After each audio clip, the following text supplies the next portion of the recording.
Hello, everyone, and welcome to the VGA Podcast. It's Caleb and Alex back with you again with episode 52. And Alex, we have a Marvel movie to talk about today. Are you excited? It's been a while, huh? Especially a movie. Yeah. I am. I'm excited. I'm curious. Yeah, I'm curious what you think about it, too. So we're going to be talking about Captain America, Brave New World. And then we're going to be talking about Severance, Season 2, Episodes 1 through 4. And then we also watched the movie Companion, that just came out a few weeks ago, and so we'll be talking about that as well. And then probably playing, I guess, the game, and that will be our podcast. Okay, cool. Let's do it. All right, let's talk about Captain America Brave New World. So we're going to give our overall thoughts on the movies without spoilers, and then we'll give a spoiler warning before we get into it. We'll give it a score before the spoilers.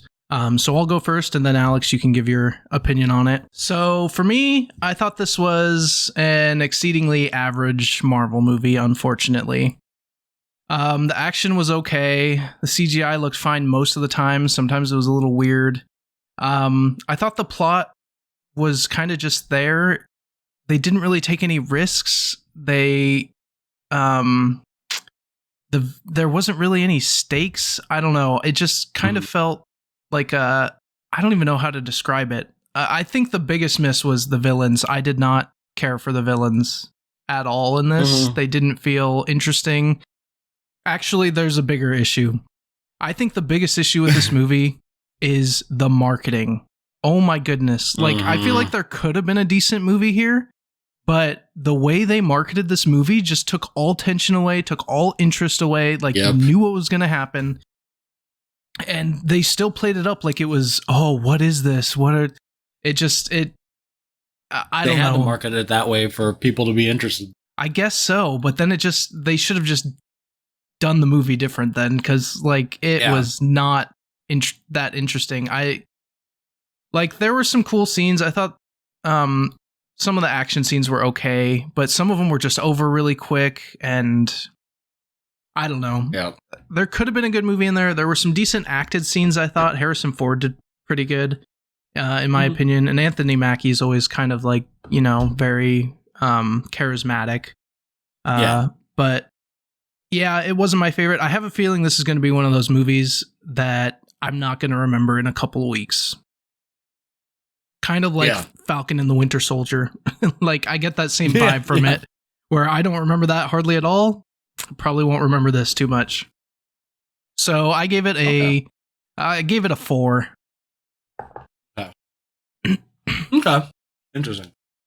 For the most part, I think I agree. Like, I enjoyed it while I was watching it in a sense. Like, I wasn't bored, but like, after I watched the movie, I was sitting there thinking, like, a couple hours after I watched it, I'm like, just felt like Marvel feels so empty now. Like, could you imagine a Captain America excitement like 4 or 5 years ago? Yeah, it's definitely different. Now, now I'm watching this movie and, excuse me, it just feels empty. It feels hollow. It feels average, like you said. There's not like that oomph. Like, I don't know, like you're watching Winter Soldier or something. And I liked Anthony Mackie too. I actually thought he was fine in this movie. I agree. I think it was average. The action was okay. Like you said, CGI, I agree with you. CGI was pretty good. In some scenes, not so much, but for the most part, not huge complaints there. I even thought the acting was good. I thought I actually think Harrison Ford did great. I liked. He did good. He did a good character, good acting with making you feel for him in a way, kind of making him feel more human. General Ross. What's his name? Ross. Yeah. Yep. Because he was played by a different actor who passed away. Yeah. Obviously, if you watch the other movies. But anyways, Anthony Mackie was good. I actually don't really have issues with him. I'm a Steve Rogers guy. Everyone's going to love Steve Rogers, right? It is what it is. But as far as Anthony Mackie, he was fine. He was fine. I just, Steve Rogers is just our OG, so we're always going to favor him. But Anthony Mackie did its own thing. It was a different take on Cap, which they needed to do. Yeah, definitely. I don't think that was villains, the issue. Yeah. No, Anthony Mackie was into issue. I think Harrison Ford did a good job too. Yeah, I agree. And I thought all the acting was fine. Yep. But the villains, whatever. It's I don't know. This movie was more of an Incredible Hulk sequel than a Captain America movie. Yeah, I feel that too, for sure. Like, you almost have to watch the Incredible Hulk, and I guess for that matter, kind of watch Falcon and Winter Soldier too. Yeah.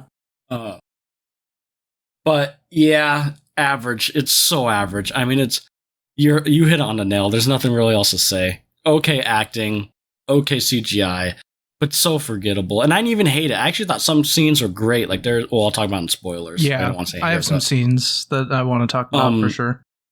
Yeah, I thought some scenes are great. It's just, my lord, it's just, yeah. I gave it a 5. I'm being a little more generous than you. Sure. I think it's average, like on our scale, right? Dead average. Mm-hmm. But nothing more. I didn't hate it like some people did. I was between a 4 and a 5 because, yeah, there were some good things about it. There were some bad things. There's just a couple things that bump it down a little bit for me. So, yeah, which we'll talk about in spoilers. Yeah. Yeah, I mean, if you're bored on a Sunday, it's raining outside, you have nothing to do, it's an entertaining watch. Don't expect much, I will say I was not bored during the movie, so that's good. Yeah. Yeah, and as far as like, you could definitely tell there was a ton of reshoots because, I don't know if this movie knew what it wanted to be. Yeah. It kind of felt like that at points. Yeah. But like dumb action. I think our standards were just, the previous Captain America movies. I mean, we had Captain America Winter Soldier. We had Civil War. I mean, God, it's just, it's night and day to the excitement and I don't know, vibe around Marvel now. Like, yeah, the fact that this is a Captain America movie and like, I had no hype. I was just so indifferent. It's insane to me. Yeah, Captain America was always my favorite Avenger. Like, yeah, he always was yours. Right. I don't know. And there's other issues which I can't talk about. Like, now we got to get in spoilers. Yeah. But yeah, 5 out of 10. So you 4 out of 10. So about the same, about average. Yeah. All right, let's get into spoilers. So, spoiler alert for Captain America: Brave New World. Okay. All right. So what brought it down to 4 to you? I think so. 2 of the villains were pretty disappointing. I thought the Sidewinder character was not used very well at all. He just kind of showed up. It seemed like he was just slapped in the movie, didn't it seem like that? Or he was cut or something. Yeah. I love that actor too. Giancarlo Esposito is awesome. Mm-hmm. But they just, it felt like he was just slapped in there for some scene. Like, that could have literally been anybody. And then the Stearns villain, the leader or whatever, the whole like, oh, I'm smarter than you. I see all the variables. I know what's going to happen. And then just always being wrong about Sam. It just was this is really crappy writing. Like, he's supposed to be so smart, but he's always wrong. What is going on? I know. So that's one thing. And then the other thing is, like, I just didn't feel any stakes in this movie. Like, oh no, we're going to lose the adamantium to Japan. Like, it's not. Yeah. I don't know. I know it's not supposed to be like an Avengers level threat because we don't have the Avengers, but like, this is like Star Wars trade disputes kind of stuff. Like, I mean, Captain America has always had pretty big stakes, even in the first one you had Red Skull and, getting stuck in ice, and second one, Winter Soldier. I mean, it was a whole conspiracy with freaking Hydra, right? Yep. And the third one, Civil War. Like, it was pretty much an Avengers movie. Yeah, it was. So, like, true. I get what you're saying with this. It does feel like Star Wars level like trade dispute. Yeah. And then finally, like, the marketing, like I said, like, I feel like this could have been a really good movie if we didn't know Red Hulk was in it at all, and that was the twist, because they built it like that. They made it like, oh, we don't know what's in the pills. Oh, it's gamma radiation. Oh, no. But it's like, yeah, we know. Yeah, it would have been, if they wouldn't have showed Red Hulk at all, it would have had way more of an impact. I would have been I would have been like, holy crap, that's awesome. Like I wouldn't have expected that at all. Or what they could have done is showed Red Hulk and have that be like, oh, he's the one that's going to be in this. And then if like Hulk showed up at the end to fight Red Hulk and that be the reveal, that would have been cool too. That would have been more interesting. Dude, I was hoping so bad. Yeah, it felt like he should have. Like you said, it felt like a Hulk follow up. Dude, could you imagine have like a Hulk fighting another Hulk? Oh god, that would have been amazing. That would have been so cool. How do you not have Bruce Banner in this movie? I don't know. It does not make sense to me. Yeah.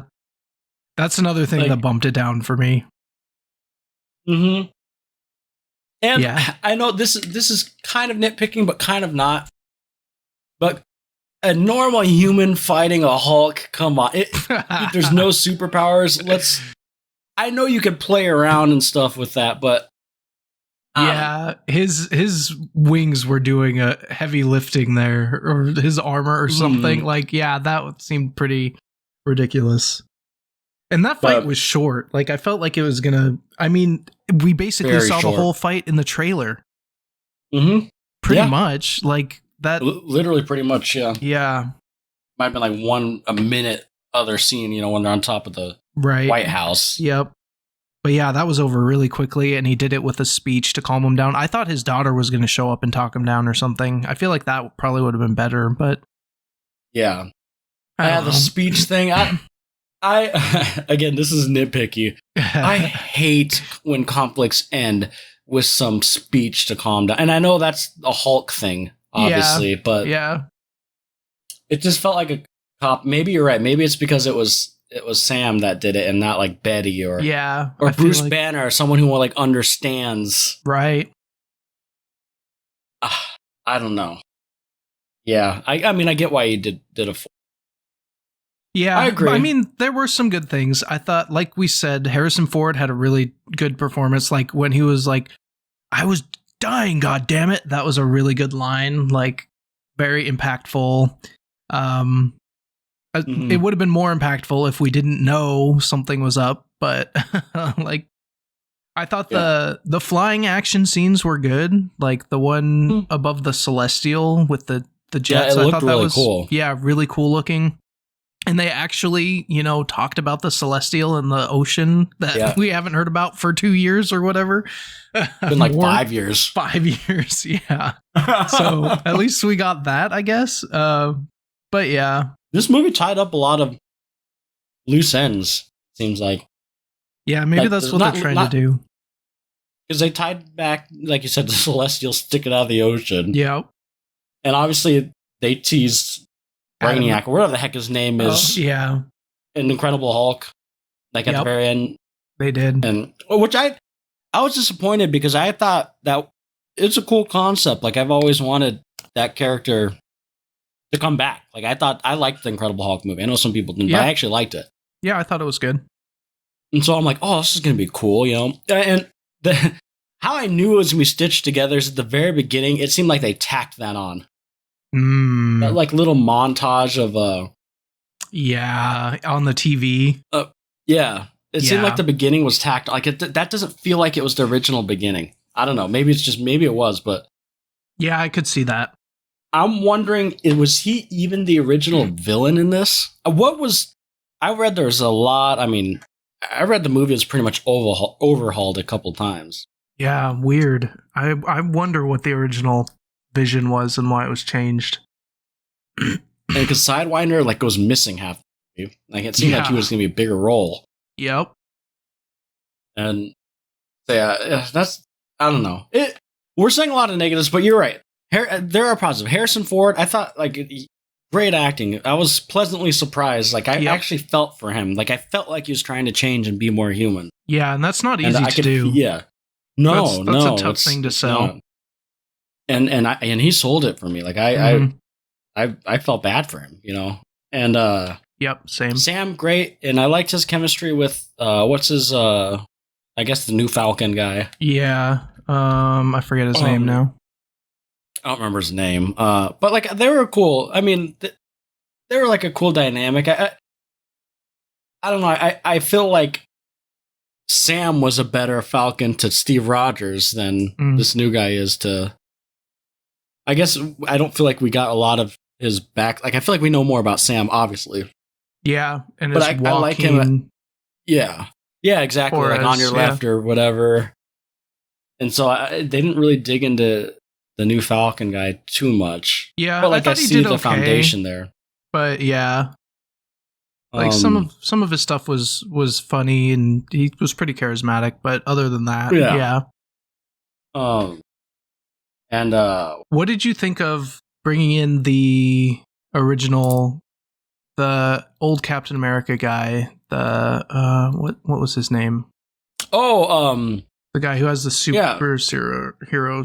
Yeah. Serum. That's all you brought me right back on track. I actually liked that. I liked their relationship. Isaiah and Bradley. I like him. Yeah, Isaiah, I liked him. That's right. Yep, I liked him too. I like him. And I like their relationship, and that was about the only stakes I felt was like wanting to get him out of there. True. Yeah. Like, which I guess is, I mean, it's pretty high stakes. So I had no issue with that, and I will say it did feel a little repetitive, like with the brainwashing and using music and like, you know, it felt like they wanted to do Winter Soldier, but like it didn't do it in any aspect better. Right. I thought the brainwashing was a little silly, like using flashing lights and then music. I mean, I guess I can turn my brain off and buy it, I guess, but like, so do you need to look, what I was confused about, do you need to look at the flashing lights before you hear the music? Because they were just playing the music and people are turning, so what's with the flashing lights too? Yeah, I think they made it seem like he set up the flashing lights beforehand to give them the message, and then the music triggers the thing. But what about like the soldiers that were like busting them? They weren't looking at their phones or anything before they heard the music? Yeah, I guess we don't know how recent they have to have seen the flashing. Maybe it was planted in them earlier or something. I don't know. But yeah, it wasn't really. It wasn't. I'm explained. nitpicking, but yeah, I don't know. But yeah, Isaiah, I liked him. I liked their relationship. I liked, me too. You know, bringing him. So that honestly, the main characters like Sam, Isaiah, and Harrison Ford, General Ross. Which you could argue General Ross was the main character of this movie. Yeah, it kind of felt like it. They did fine. Yeah. It just, and some of the action scenes were good, but there's some imagery. Like I thought the Red Hulk on the White House, like holding the flag, was kind of cool. Yeah, that was like pretty symbolic, cool. You know, like it just looks. I don't know, it's good imagery, and I thought I liked the idea of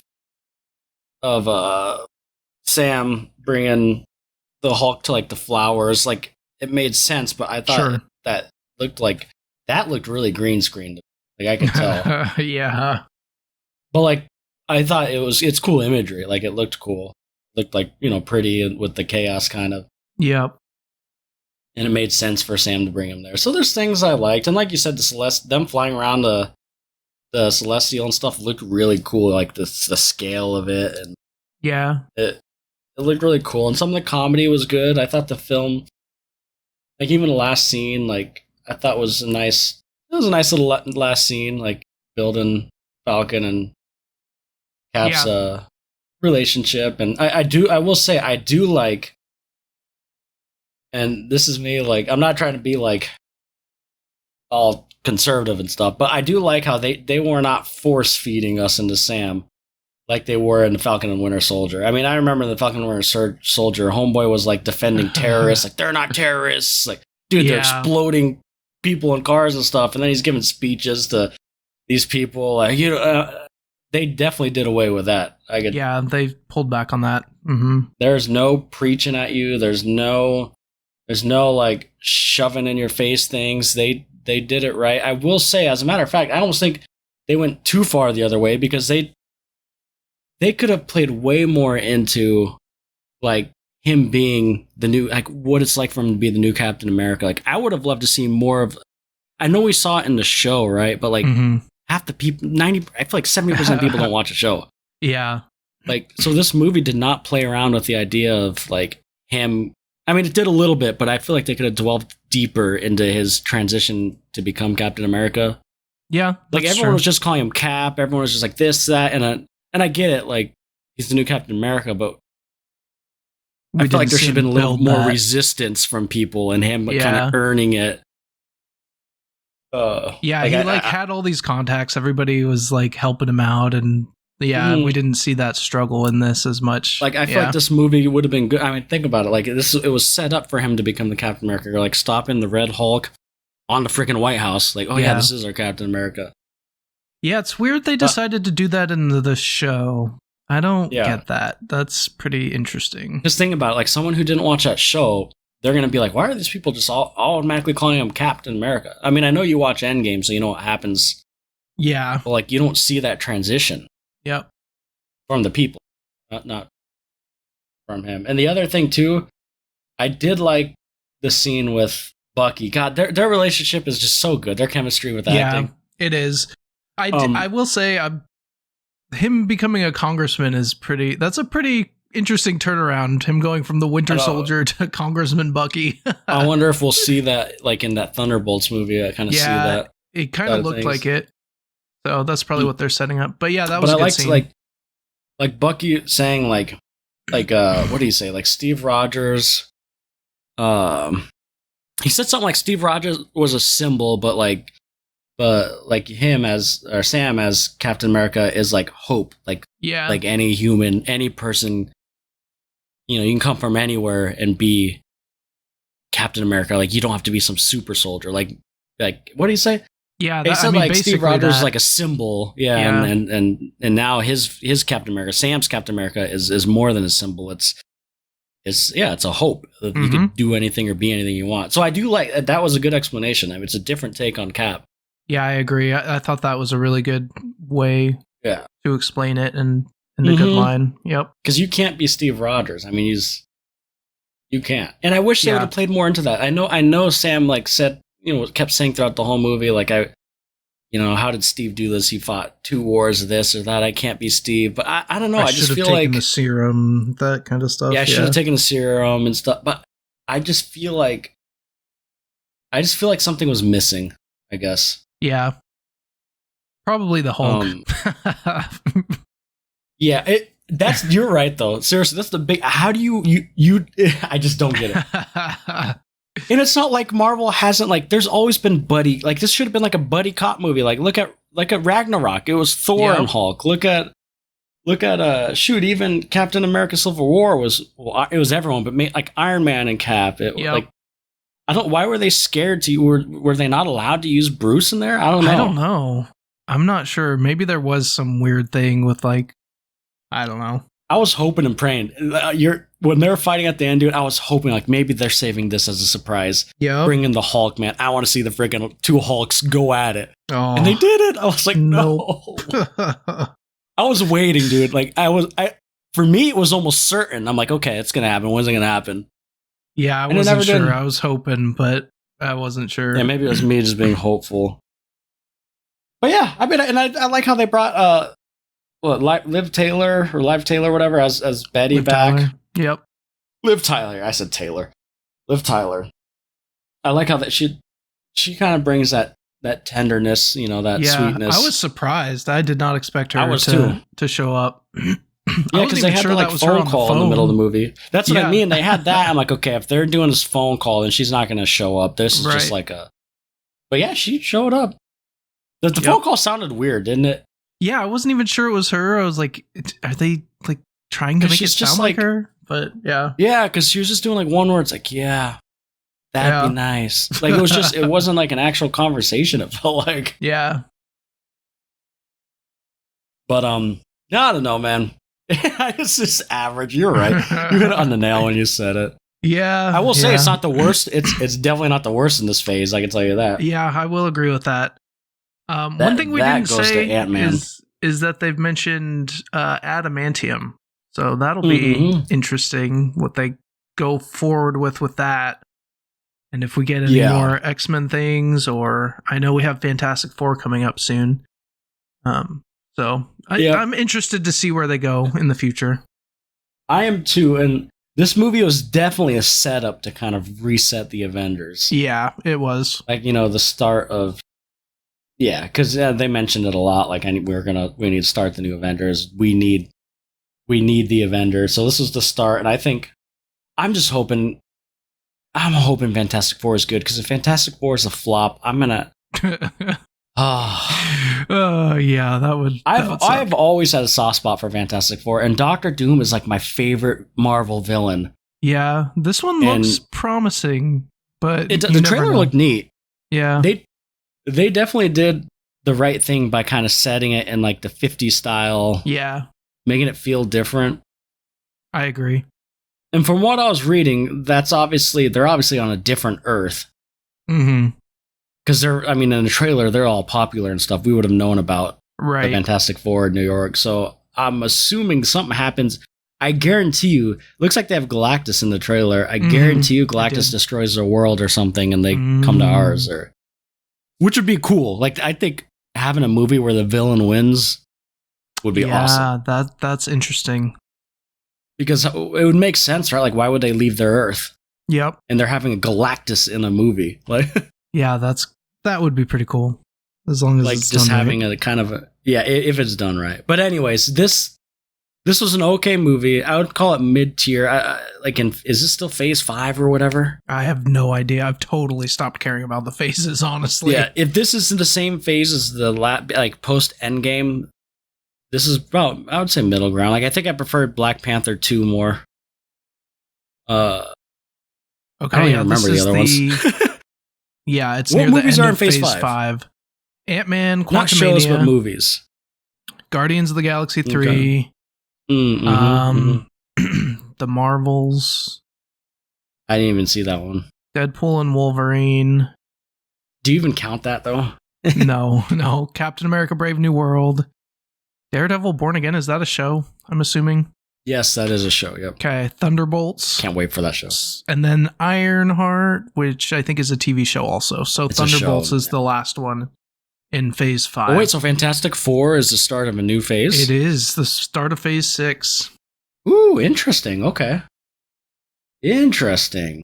Yeah. I kind of like that. So, yeah, I would say Guardians is by far the best one in this phase. Yeah, I agree. And I'd probably put Black Panther. Yep. And then I'd probably put this movie. I haven't seen the Marvels, so I can't comment on that. Black Panther was actually Phase 4. Wait, what? Wait, what was Endgame? Endgame was Phase 3, right? Yes. Yep. Oh, so Black Panther was Okay, Phase 4 was like Thor, Love and Thunder. Yep. Yeah, that's right. Shang-Chi. The Shang-Chi and Spider-Man, No Way Spider-Man, Home, Doctor Strange. Okay. Wow, this phase was trash. Guardians 3 was good, but yeah, other than that. My lord, what an awful phase. I really was still thinking Black Panther was this phase, and even wow. Deadpool, Wolverine, but that doesn't even really count. I don't even count that. I'm thinking at least the last phase, I wouldn't even say Thor Love and Thunder is great, but at least it's characters we love. Yeah, Shang-Chi was pretty good. Shang-Chi, but that was last phase too, right? That was Phase 4, yeah.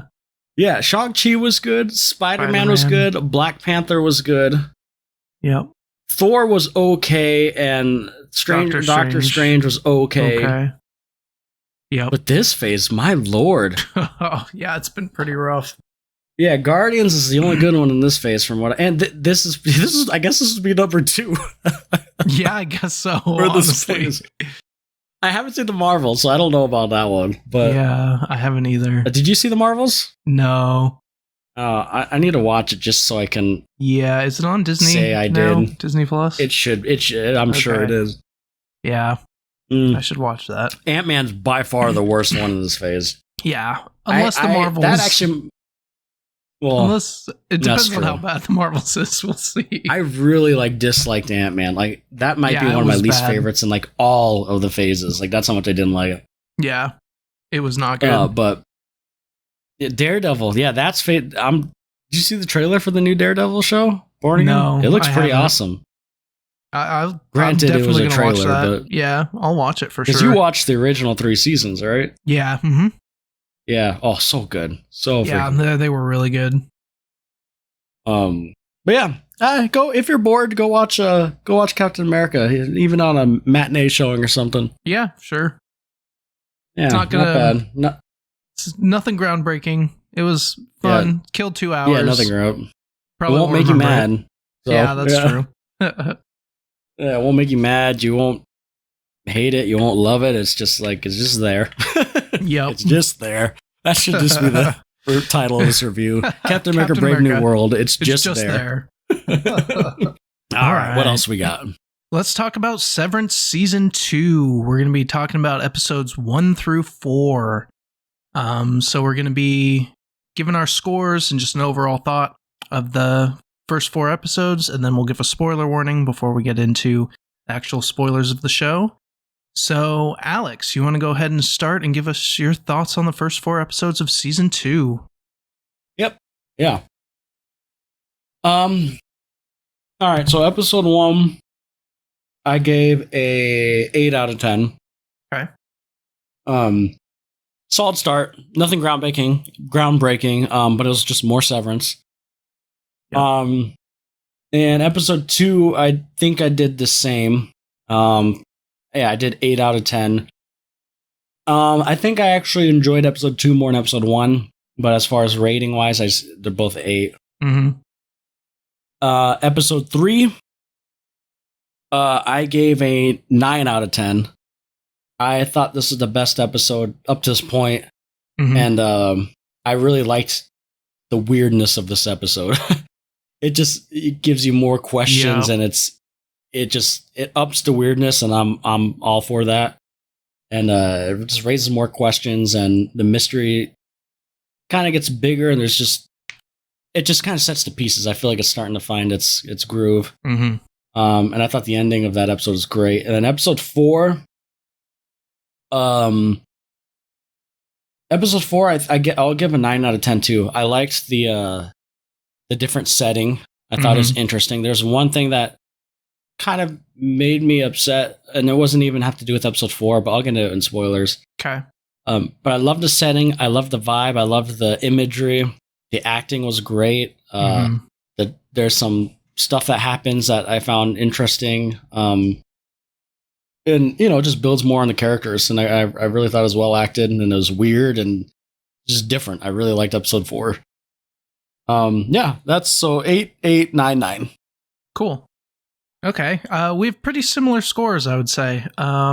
Maybe one slight difference. So, for me, yeah, episodes 1 and 2 almost felt like the same, or 2 halves of the same episode. I gave them both an 8. It definitely felt like it picked up where season 1 left off, gave us more Severance, had really cool camera shots in the first episode. And yeah, I thought it was a great start. Episode 3, I liked even better. I gave that one a 9. Like you said, there were some weird, creepy moments. Good acting in that one. Gave us a lot more questions. But then the difference I think I'm going to have with you is I thought episode 4 was a 10. I loved episode 4. Okay. I think it was the best episode of the season and possibly one of the best ones in the show to this point. The atmosphere for it was great. It had good pacing. It changed up some things, and it had some pretty creepy moments and some weird moments at times. And I thought the acting in this episode was incredible. Yep. So good. And the whole episode, like, it started off where I was just like, wait, what is going on? Super confused. And then it just built and built and built. And then, it was just such a good ending. I think it's definitely my favorite of the season so far. It might be one of the best of the whole show. So I gave that one a 10. Okay, I can see that. I was going to give it a 10, and I might give it a 10. There's one thing that makes me mad, and like I said, it doesn't have anything to do with the episode itself, so I could easily give it a 10. Yeah, we'll talk about that in spoilers then, I'm sure. Yeah. But overall, so far, I haven't watched episode 5 like you have, so try not to spoil it. But overall, I mean, it's just more of Severance, more weird, more questions. Hate it or love it. I love it. Yeah. Oh, I love it too. I love it. I love it a lot. So, but yeah, we really can't talk about the show without spoilers. So yeah, so let's get into spoilers. So spoiler alert for Severance Season 2, episodes 1 through 4. I've also seen episode 5, but I'm gonna not spoil episode 5. I'm gonna check my notes clearly to make sure that I only talked about the first 4 episodes. And yeah, you've only seen up through episode 4, so Alex, you don't have any issues with that. But no, yeah. Yes, so the first 4 episodes, spoiler alert now. Let me ask you this. Yeah. Did you know that it was her Audi the whole time? I was fooled. I had some suspicions. I wasn't sure, but I thought it could have been. Oh, I was fooled. There were a couple of things. I think the elevator it showed it not dinging one time when she went down. And then they made it a very clear choice to show her missing the on switch on her computer. I was like, that's weird. Like anytime anybody else turns on the computer, they do it super easy. There were some small things that made me think that it might be, but she did a good job of hiding that must it be for hard the most part. As an actor. Yeah. Playing someone else, you're pretending playing yourself, to be yourself kind of. That's you're weird. A different version of yourself. Yeah. Yeah, I thought that was a good twist. Because you're right. I noticed little things like that, but I just did not put 2 and 2 together. Yeah. I thought they did a good job, giving little breadcrumbs where I was like, is it? It might be. And the night gardener was weird to me. That was one of the things, with Irv too. I was like, yes, but it kind of makes sense. That's where I was skeptical. You could be like, okay, she doesn't want them to know that she's actually an Egan, and that'll completely change things. There are reasons why she would have to keep that secret too. So, but even what's his face is like, how do you even know what a night gardener? You wouldn't even know what to look for or ask for. True. Yeah. He pointed that out in that at episode 4. But what I was thinking was she, in my mind, which is, I guess is what they're going for, is she was ashamed of what she saw on the outside, right? Of being her dad being the whatever. Yep. So she didn't want to tell everyone that, which that's what they were trying to go for. I just was too dumb to figure it out. No, I definitely thought that at first too. And then little things but it makes sense. Definitely I wasn't thought that sure. was a cool twist. Yeah, it was a good twist for sure. And I loved how Irv figured it out. Irv, yes. I loved how he was so antagonistic to her. He knew, and that something was off. And then how he figured it out, his acting was so good in episode 4. Yeah, his line where he said, "Helly was never cruel," and that's what it clicked for him was really good. Yeah, and just little scenes where you just see him observing and he's starting to piece things together slowly throughout the episode. Yep.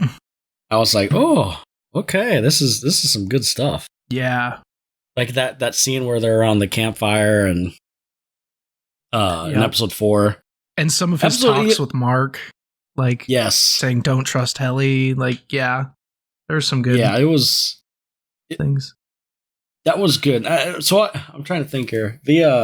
So what was your one thing that you felt brought it down to a 9? So I think I'm being too harsh on the episode because I don't think it's the episode's fault. I think it's the structure's fault. My issue was the end of episode 3. You had the whole thing where he's tying his mind together, so the Severance, both the innie and outie together, right? Yeah, and that's completely ignored in episode 4, and so it's more of a structure issue for me, I think. Yeah, it was. That was definitely confusing because I was like, okay, after episode 3, I'm like, oh, things are about to get weird. He's going to be seeing things, and I was excited to see that reintegration happening, and then nothing happened with it in episode 4. That was a little weird. I'll agree with that. I think they did one scene right when after he was with True Helly, where it flashed between his wife and her. Yep, that's true. They did have that little flash. Yep. But Severance normally, I feel normally doesn't. I feel every other episode is when it goes back to the question. One episode focuses on the innies, one episode focuses on the outies, then you go back to the innies. So I understand not getting that resolved right away. Mm-hmm. But this is just the first time where like it bothered me, the structure, because that was such a big thing, and then all of a sudden we're thrown into some force, and it was just right after. Did it work? Did it not work? So I just didn't like that. Yeah. It's more not on the episode's fault. It's more on the structure fault. That's why I could give it a 10 out of 10. I could see that. Yeah. And I know, like, it's supposed to be weird, right? Like, that's how the show is. Like, yeah. But this is the only time, like, that weirdness irked me. That was just so jarring to me, because it's not like it was like I'm seeing the in or outie. It's allegedly they're doing the reintegration, so he has both. So, like, I want to know, what happened with that? Yeah. Yep. It's just not something that you can, in my mind, when I was thinking, it's not something you have to wait to resolve, because you're combining the two. So how are you going to wait to resolve that? You can't have that excuse to going to an innie or an outie if they're, which again, they might explain it in the 5th episode, and even in the 4th episode, maybe it worked, but it's still like it takes leaves you time. With questions. Maybe, yeah, like it's you do slowly, learn a little bit more in the next episode, but that's all I'll say. Mm-hmm. So it's just mainly the structure, but sure. Yeah, I can see a 10 out of 10. That the imagery in episode 10 is just so. The stark difference from being in an office to just that forest was so good. The story was interesting that they told about Kier, and then how they, they mentioned creepy. That one temper. Yeah. And then when Irv is like sleeping and has that nightmare, like that felt like a horror movie nightmare kind of thing. It did. Yeah. It really did. I was like, dang. It was pretty creepy. He looks over and it's that one temper thing. What was it? Yeah, that was freaking freaky. Yeah. The whoa. Whoa is the temper. Yeah. Whoa. See, that's what's so weird. That's what's so good about the show. It's like, so going back to episode 3, like when they found like those Amish goat farmland down below, it's like, what the hell? Like, what is going on here? Like, it's like some big room with grass and goats, and they're like all with pitchforks, and like they don't have any inkling what's going on outside. Like, are they there all the time, or how long have they been there? Do they get to clock in and out? Like, what? There's so many questions. And why? Why? Like, what is it? Like, why do you need goats down there? Like, I don't know. I love it though. I love the weirdness. Yeah, like, and even the most basic, like why? What are they doing for work? They're feeling numbers to place in buckets. Like, what? Yeah, and what is Cold Harbor? Like, what is the goal of this? Yes, yeah. Exactly. Like, and you remember last season? Wife there, dead wife. Like, Like, why is his dead wife there? Who's now? They're obviously trying to find like what happened to her. And also, like, you remember last season, there was like that whole museum under the ground too. Like, with those weird dancing things. Yeah, which I think represent the 4 tempers. I'm pretty sure. But it's. So I guess like those are like the basic of questions. Like, of course, we're wondering like it's like some Lost level stuff, man. Like you're feeling numbers and placing them in buckets. Yep. Like, what does that do? It seems like Mark is the key to it. Why is he so special? Yeah. You're right, because they keep saying like Mark's almost done. Mark's almost done. Yes. Like they never fired Mark either. They kept Mark. Like everything they do is to try and get him to keep going. This is weird. Yeah. This is why I love it. It's like, what the heck? And then that's why I loved episode 4 is just like, what the heck? It's like some camp retreat, and I guess it was kind of neat though. Yeah, because they're like they never seen the outside, right? The innies, so it's kind of cool. Like they're almost like babies. I love that part where Milchick's like, and this is the tallest waterfall in the world. Yeah. Man, they could just lie to them and they have no idea. That's so funny. Seriously. And what's the supervisor's name? What's that guy's name? Milchick, yeah. Oh, yeah, the one you just said. Is he good? Is he bad? Like, I can't tell. Does he truly care about them, or does he not? That is a good question, and I don't know. there's moments where, man, he's convincing, but then there's moments where like, this is his job. I like him a lot. Like first of all, he's a good actor and is able to play that character really well. But just as a character, like he's interesting. I want to know what makes him tick. Why is he there? Yeah. And there's scenes with him, you know, when that lady came and they said that the board gave him the gift with the paintings, and that was he did not like the board. He did not like those paintings. Yeah, I mean. Yeah, it's Keir basically understandably. Blackface. Like, that was pretty weird. Yeah, it's like, what? And then he puts it like all, you know, he hides it away in his closet. It's like, so does he not like this company? Like, why is he doing this job? Yeah, that's a good question. And I want to know that answer. And Dylan cracks me up. He's like, why are you here? You're a child. Like, with what's her face? Yeah, with Miss Huang. I love Dylan, too. Like, he has some of the best lines. Because he's thinking what we're all thinking. He says, and, for sure. That was another interesting aspect. Like how they, you know, for his good behavior, they let his Audi's wife visit. Yeah, that has to be so weird for the wife. Yeah, that would be really weird. Because she's obviously like gonna fall for the innie, right? But like it's the same person. Yeah, but it's not. Yeah, that was a really, it felt like super awkward, even though like he doesn't know her, but she knows him kind of. Yeah. And, like, but I thought that was acted really well because I felt awkward sitting in on that. I'm like, oh, am I supposed to be here? Yeah, because she said like love you, and he's like, yeah. That has to be weird because I'm like, I could kind of tell like later they kind of hinted like she thought it was weird, but she kind of liked. Like the innie. Yeah. Like the stuff he was saying and stuff. And yeah, like the Audi, they showed him later and he just seemed kind of lazy and. Yeah. Yeah. Yeah. He kind of like he's kind of like a failure in a sense. Mm-hmm, yep. And this innie is kind of saying like, these kids like all talking different. And it's interesting. It's weird, but interesting. Yeah. Like just the premise of the show is so interesting because it's the same person, but it's not. It's just weird. It's such a. I know I've said weird 8 billion. Take a shot every time I say weird. But yeah, so far, man, it's really good. The acting has been great. The acting has always been great in the show. Yeah. I think. Yep. And at the end of episode 4, again, try not to spoil it because I know you've seen episode 5, but I know they said they're gonna, erase.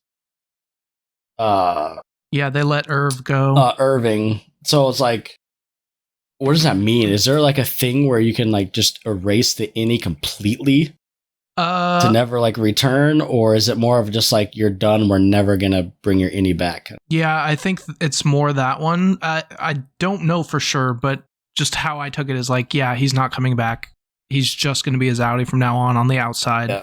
Because I was wondering if there's like a way you can like reverse the severance to where gone forever. Yeah, I don't know. But the more we talk about episode 4, I think I might switch mine to 10 out of 10 because I'm thinking about it more and more. And that's going to be an episode like I remember forever. Yeah. And, there's always episodes in a show like like in Game of Thrones, we all remember like the Battle of the Bastards, all that stuff, Hard Home. This is going to be one of those episodes where I'm going to remember this episode. For sure. And it starts off so weird. And then it just builds like you see the clones. It almost felt like its own contained story. Yeah. Like a mini story in a story. It kind of did. Yep. And one thing I was like, why don't they go up and talk to the clones or see what's going on with the clones or whatever they are? I personally wanted to know more about that. I'm like, go look at them. But that was so. That was another thing. Yeah, I didn't even touch into that. Because they're clones or whatever. It's like pointing. Like, what the heck? Yeah. Is that like? Are they like actual clones? Are they the original people and like the people were following the clones? Yeah. Like, what's going on? Is this going to be some weird ass thing where like, is this town that the Severance is in? It's like, is the world like ended and this is like its own little dystopian dome or something? Maybe. I'm so like, I just don't get it. How do you tie this in? How weird this show is, I could see it going that kind of direction. Yeah, like it may not, but it wouldn't be unbelievable to me that something like that. We haven't really seen the world. It's always this town. Yep. So and it's weird. I can't pin down what time period this is. Like the cars look like they're from the 80s. The TVs look like they're from the 50s or 60s. And like, do they have cell phones? You know, I don't know because Irv used the payphone. So I don't know if we've seen a cell phone. That's why I was talking to Kara, my wife, like why was he using a payphone? I'm like, there's a payphone? Like that, I literally said that. There's even one still existing. Yeah, and that's when I started getting confused. I'm like, because then I started paying attention to the cars too. But then you look at the Severance building and it looks modern, right? They're flashing cards and it looks like futuristic almost. Yeah, and I don't know. I don't know the time period. This is just weird. Like, is this some dystopian? Like the world's ended, and like I said, they're in some dystopian town, and this Severance it just keeps it. Or it's running. I don't know. Fallout alternate future kind of thing, or yeah. I mean, I'm just very curious, and you know what the crappy thing is we're not going to find out till like the last season. Yeah, how many seasons is this supposed to have? I don't know. I feel like Apple TV normally does 3 or 4 seasons. Yeah. How many seasons will there be? It's expected to have more than 2, but the exact number has not been confirmed. So, if I were to guess, I feel like it would be probably 3 or 4. Yeah. Maybe. I don't think Apple TV ever had 5 seasons of a show. I don't know. Not that I know of. Ted Lasso is 3 seasons. Oh no, I think they're bringing that back too. But I don't know. I don't see. I mean, I guess you could tie this up in another season. Yeah, it definitely won't be tied up this season. I'm pretty sure there's so much I want to know. No, and I hope we find the answers. Like, I want to know why there's goat people down there. Yeah. I want to know what these clone things are. I want to know why they put these numbers in the buckets by how they feel. Mm-hmm. And also, so they in the other little mystery that they mentioned with Irving, how he was doing those paintings, and the lady's like, "Oh, you know about that door? You know what I'm talking about." I want to know where that leads because there's something about this door. Yeah. That they're building up. And again, I don't know if they go into an episode 5, but I think not really. I do have a theory about Irving that there's some things where like this has nothing to do with episode 5. This is just some things that I've noticed. Mm-hmm. So in season 1, he would like fall asleep at his desk all the time, and I think we learned somehow that he would like keep him, I think from one of his diary entries or something, he would like keep himself awake a lot as an outie and then like dream as an innie. And I feel like he was trying to like self reintegrate or something, like stress his brain out so much that he somehow like it bled over between the outie and innie. I feel like he was on some deeper mission to figure out what that, hallway was because he kept painting it. Yeah. Don't know what's back there. Don't know why, but I feel like he was doing, because he was in like the Navy or something. He's like, he's a smart, driven dude when he wants to do something. I'm sure. So I don't know. I feel like he was doing something. Because if you kind of bleed between the two, obviously you're subconsciously painting that door or hallway. Yep. Whatever it was, and I just want to know what that door was because allegedly that other department used to use that door. She was saying for deliveries or something. Mm-hmm. Yep. But they don't anymore. Yep. What's his face's department? Bert's old department. Yeah. Yep. Bert's old department. They paint and do all that stuff, whatever. Yeah. So it's clearly they're setting something up there because why don't they use that door for deliveries anymore? Like what's through that door? Where is it being delivered? What are you delivering? Why are you delivering it? Like, yep. All good questions. I know. And like the board. What's up with the board, man? Like that scene with the supervisor. What's his name? Well, yeah. So weird, right? And and the other lady, the old supervisor got fired. Yeah, what's her whole storyline? Yeah, her story and is that scene, really weird. That scene where she goes to Helly and saying, "Hey, like I want this position back. And then she calls the board and says we could both go in. She gets scared and runs away. What was up with that? I don't know. I agree. That was weird. Why is she so scared of the board like that?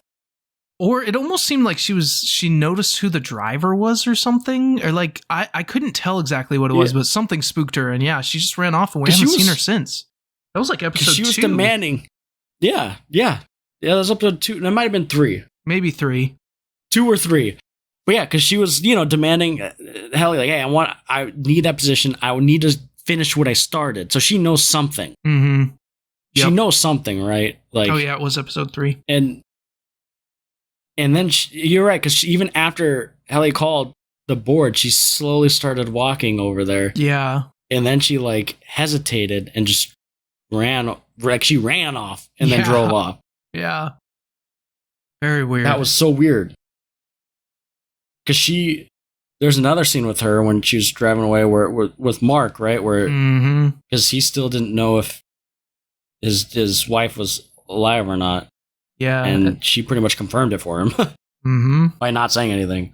Yep. And then her screaming and driving away. Yeah. Yeah. I don't know what they're doing with Miss Scobell. Yeah. I you know what character I do? I think I wouldn't say underrated, but I like for such a little screen time is I like Mark's sister because she seems determined and she does not trust that company. Yep. She seems like she's got her head on straight. I agree. Yes, like she's the one character I'm like, yes, like this is how a normal person would be asking or acting and asking these questions. And and I'm almost scared for her. Like I wonder if they're gonna do anything to her. Like she's starting to stand question out too to them. much. Yeah. You could tell when Milchek was kind of checking in on Mark and stuff. And so I'm very curious. And like you said, the time period, they were like talking in some diner, her and Mark. It's like, what time period is this? Yeah, I don't know.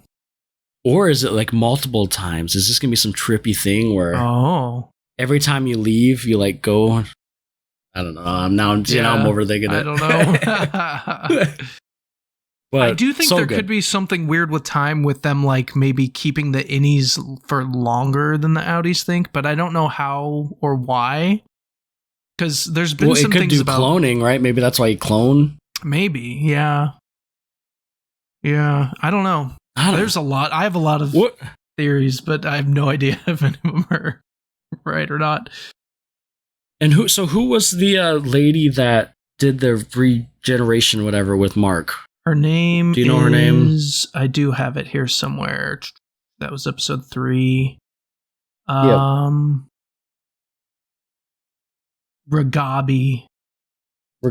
Okay, so it's funny because she knew that his wife was alive, and she's like, "Why didn't you say anything?" Yeah. They had to say something there because that was a plot hole from season 1. Well, not a plot hole because I know a question. She was rushed off, but. So if I remember correctly, she was they explained it, right? She was an old employee that left and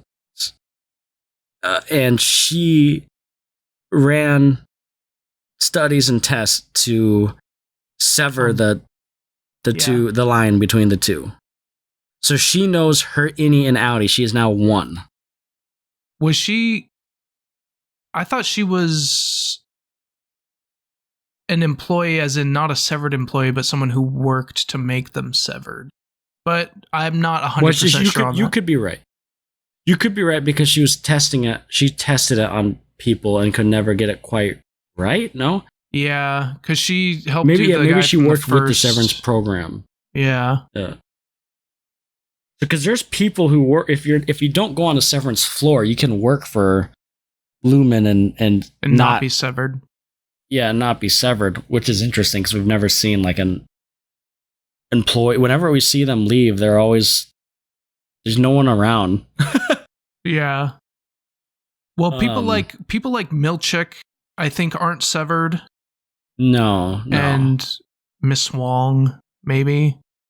But yeah, Ragabi appears to have worked for the company in a scientific or biomedical capacity, as she claims to have installed severance chips in several employees' brains.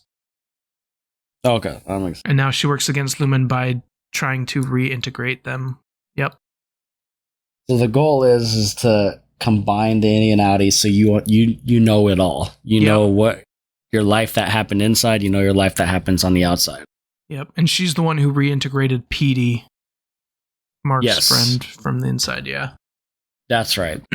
But that would be awesome if they can. Maybe they go into episode 5, but having Mark kind of hide that he know, like he severed the severance, whatever the innie outie. That'd be cool. I've severed the sever. Yeah, severed. Yeah, that'd be pretty cool. Actually, now that I think about it, it's almost like he's a mole inside. Like, I know what's going in inside and outside. Speaking of mole, that's another reason why I thought Helly might be, because them removing the cameras and mics, the only reason they would do that is if they had if you have someone inside. Yeah. Yes. And that makes sense. That does make sense, because I was like, no cameras. There's no way they'd let them roam around everywhere. Right. There's no way. And that makes sense. Oh, the show is my so question good. is, in season 1, Helly obviously. So the whole point of season 1 of Helly having an innie was to what then? I think it was originally she was doing it to like show the world that it was safe, and like it was basically a PR stunt, I think. Mm-hmm. Which makes sense. Okay. Yeah. But how long has there been a severed floor then before her? It's a good question. I've seen some people. I won't say anything. Never mind. We'll talk about that next episode. Yeah. I've seen some people try to do some math, but it's total guesswork. And it has something to do with episode 5, so.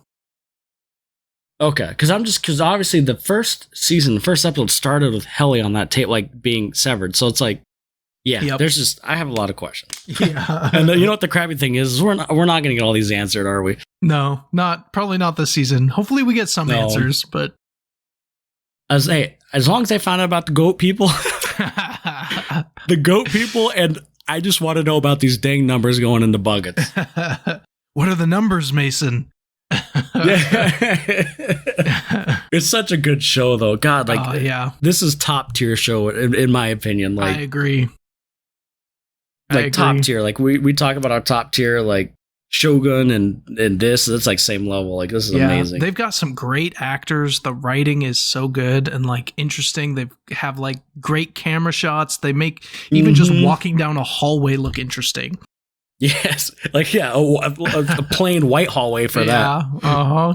You're right though. Like having the balloons, like just the colored balloons in there. Like the imagery is great. Yeah. Even in the first season when they had like the dance party, we're so used to like the white light hallways and it's all colorful and music and weird. It's just so good. It really is. It's and just the concept in itself, I'm sold on. Like, it's so the idea of going to work and having a totally different self that you don't remember. That's a really interesting concept. So, and I so when you're severed, right, and you go down and work, really, it's like a split second in your mind, right? Like, you're like, just instantly back in that elevator going up, and you've just worked. So it's just like constant. Yeah. Oh. And the I can totally whole life, the innie's entire life is work. That's also another side of it. That's so weird. Yeah, because I was thinking about that. I'm like, man, so these innies, they go up that elevator, and in their mind, 2 seconds later, they're going right back down, like instant. Yep. Like, if I was an innie, I'd be revolting too. Like, what is this? Yeah. But if that's all you know. Yeah, and you're basically like a child. You don't have any, like, you're basically indoctrinated into this way of life, like from when you wake up on that table. Yeah. Like, this is normal. In season 1, someone was questioning what colors the sky and stuff. It was, it's so interesting. But like, also with the outie, it's like, would you really want, would you do that? Would you do that? I don't think so. No. I don't. It would feel like you're never working. Like, it feel like you wouldn't have a job. It's true. I still like. I wouldn't either. I'm just saying. No. I don't like the idea one bit. Yeah. But for people, I could see why people would choose that.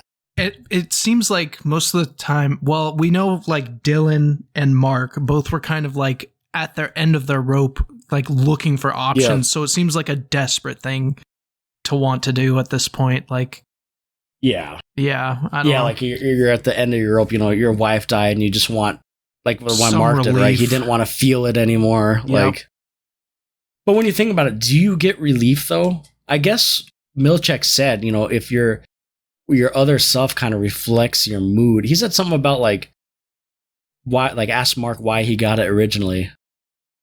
Yeah. And like it was to feel relief. And he's like, if your innie was happy, it will start to reflect on your outie. Mm-hmm. It just takes time. That's some conversation with Milchek and Mark. So it's interesting, like how much bleeds through, you know? Yeah. But yeah, that's all I got on this. I'm gonna watch up after all this talk. I'm definitely watching episode 5 tonight. Yep. And then we got episode 6 on Friday. Yes, and there's gonna be 10 episodes. So I love 10 episode seasons, dude. Yes. None of this freaking 6 episode crap. But yeah, that's all I got on this on Severance. Me too. Okay. All right, let's talk about Companion. So, we watched this a few weeks ago, so I have some notes, but hopefully we can kind of start remembering what we saw. We'll give our thoughts, our scores, and then give a spoiler warning before we get into it. So, I'll go ahead and go first on this one. I didn't know much about this movie. I didn't watch the trailer. Did you watch a trailer? Okay, no, good. I did not. Yeah. I saw the poster as I was walking in, and that's it. Because you texted me and said, don't look at anything, just go see this. Yeah. And the poster kind of spoiled a little bit for me. Like it gave me an idea of what it was. But I highly recommend not looking anything up about the movie because it is a pretty fun time going in there and trying to figure out what's going on. But yeah, this was overall a fun movie. I thought for what it was, it did a good job of it. It was not like groundbreaking or anything, but it was fun. No. It was funny, had a good time. And I thought it brought some clever ideas, which were implemented well. And then it didn't overstay its welcome. It was like a fun, quick movie. It's like an hour and 30 minutes. Yeah. Perfect sweet spot for this kind of movie. Yeah, if it would have gone on any longer, I felt like it would have run out of ideas and just dragged on. But it knew when to end. And I thought there were some pretty good performances. Like, I really liked Jack Quaid in this movie, actually. He did a good job. Yeah. And it was so different because, like, we know him from The Boys, and it felt like such a different role. Huey. But he plays that role well. He did good. So, for this movie, I gave it a 7. I thought it was above average. It was good. I enjoyed it. Yeah. See, I unfortunately had so I watched about 30 seconds of the trailer and then I shut the trailer off. And I wish I didn't because, like you said, you can kind of get an idea with the poster, but like it was way obvious with the trailer. Yeah, dang. And if I hadn't have watched that, I feel like, I mean, I would have enjoyed it the same, but you know, it'd just been a little more surprising. Yeah. But yeah, I agree with everything you said. I think it's above average. I was floating between a 7 or an 8, and I think I'm going to give it an 8. Okay. Just because I think for the kind of movie it did it about as perfect as you can, in my opinion. Sure. I can see that. I was between a 7 and an 8. Yeah. And like you mentioned, it didn't overstay its welcome. And, you know, I think I've said it to you before, too. Sometimes movies are just too long. Like, I don't always need a 2.5 hour movie, man. And sometimes I want to just get in a movie theater, watch a quick movie like this, and get out. Like, like I don't need to sit here for 3 hours watching a freaking movie, every movie. And I thought the acting was good. I thought the actress, what's her name, Sophie Thatcher, who plays Iris, great. She did a good job. 10 out of 10. I thought, you know, she played kind of like the cute, you know, girlfriend in a sense, but like is, you know, strong, not just a weakling. Not just cute, you know, not just a pretty girl. Yep. And then Jack Quaid he's Jack Quaid, but like he played it good. Like, again, I can't it's hard to talk about it without spoiling it. So yeah. But I also thought the other good performance was the guy who played Patrick, Lucas Gage. Yeah, he did a good job too. I really liked his character. I thought, I'll get more into it spoilers, but I really liked his character. Yeah. But yeah, I thought the imagery was cool. Like there's a scene towards the beginning, this isn't a spoiler, where they're kind of like dancing and it's like dark out and light shining on it. It just looked really, it was just good. I just liked it. The music, the imagery, the comedy was great. I loved the comedy. Yep. Good job. And the shock value, good. It's just good. It's good. 8 out of 10 for me. It did what I would want for this kind of movie to do, and it did it perfect. Yep. But yeah, we need to get spoilers with this because do not watch trailer. Shoot, don't even look at a dang poster. Just go see it. Yeah, go see it. Yep. Yeah. So spoiler alerts. If you have not seen it, do not listen anymore. It will spoil the entire thing, and this is one where you want to go in blind. Yep. So spoiler alert for Companion. Yeah, so when I watched that trailer 30 seconds, obviously it spoiled that she was like an AI robot. Yeah. Yeah.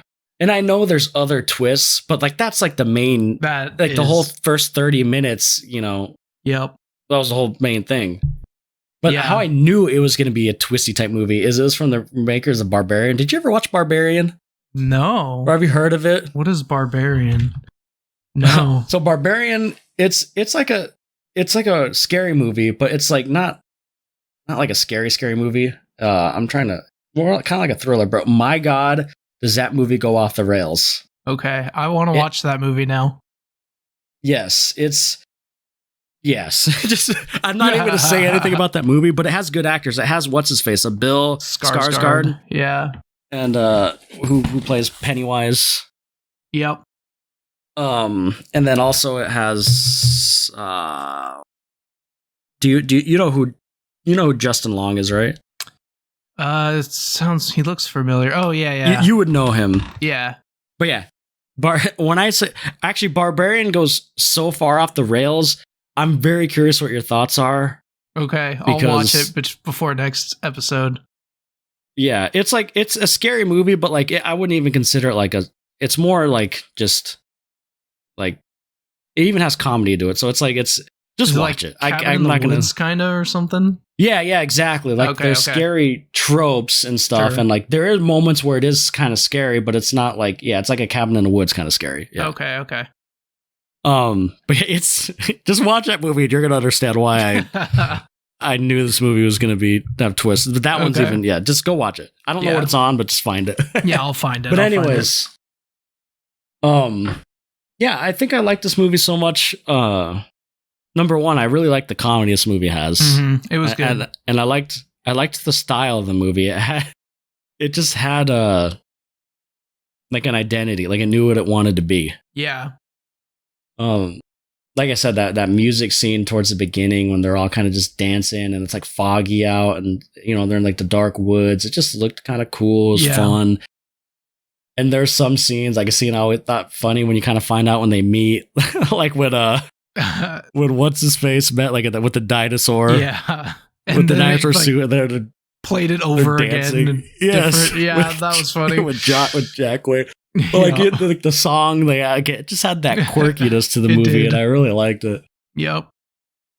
And man, Jack Quaid surprisingly plays a really good douchebag. Like, he was such an a-hole, and he played that so well. Oh man, I was not expecting that. It was interesting because, like, obviously, the beginning it had them meeting at the grocery store, right? It's like it's all cute, a romance movie, and when you first watched this, were you had to have known that I wouldn't just go make you watch a romance movie? No, yeah, I kind of figured she was a robot from the poster because her eyes are like all white, but the movie did a good job of making it seem like she wasn't at the beginning with that. But I was like, I'm pretty sure she is. And then what sold it was when she said the weather thing. I was like, okay, that's weird. She said it like, and I was pretty sure like Siri or something. But I wasn't sure how or why. And I thought that was interesting how they set that up. Yeah. Yeah, because they played it the first 30 minutes, was a slow burn in a good way. Like they're kind of trying to convince you, especially if you like just see the poster or something, or like the cover off the DVD. Like, yeah, this is gonna be a romance movie. Like, maybe not a romance movie, but like these are normal people kind of thing. Yeah.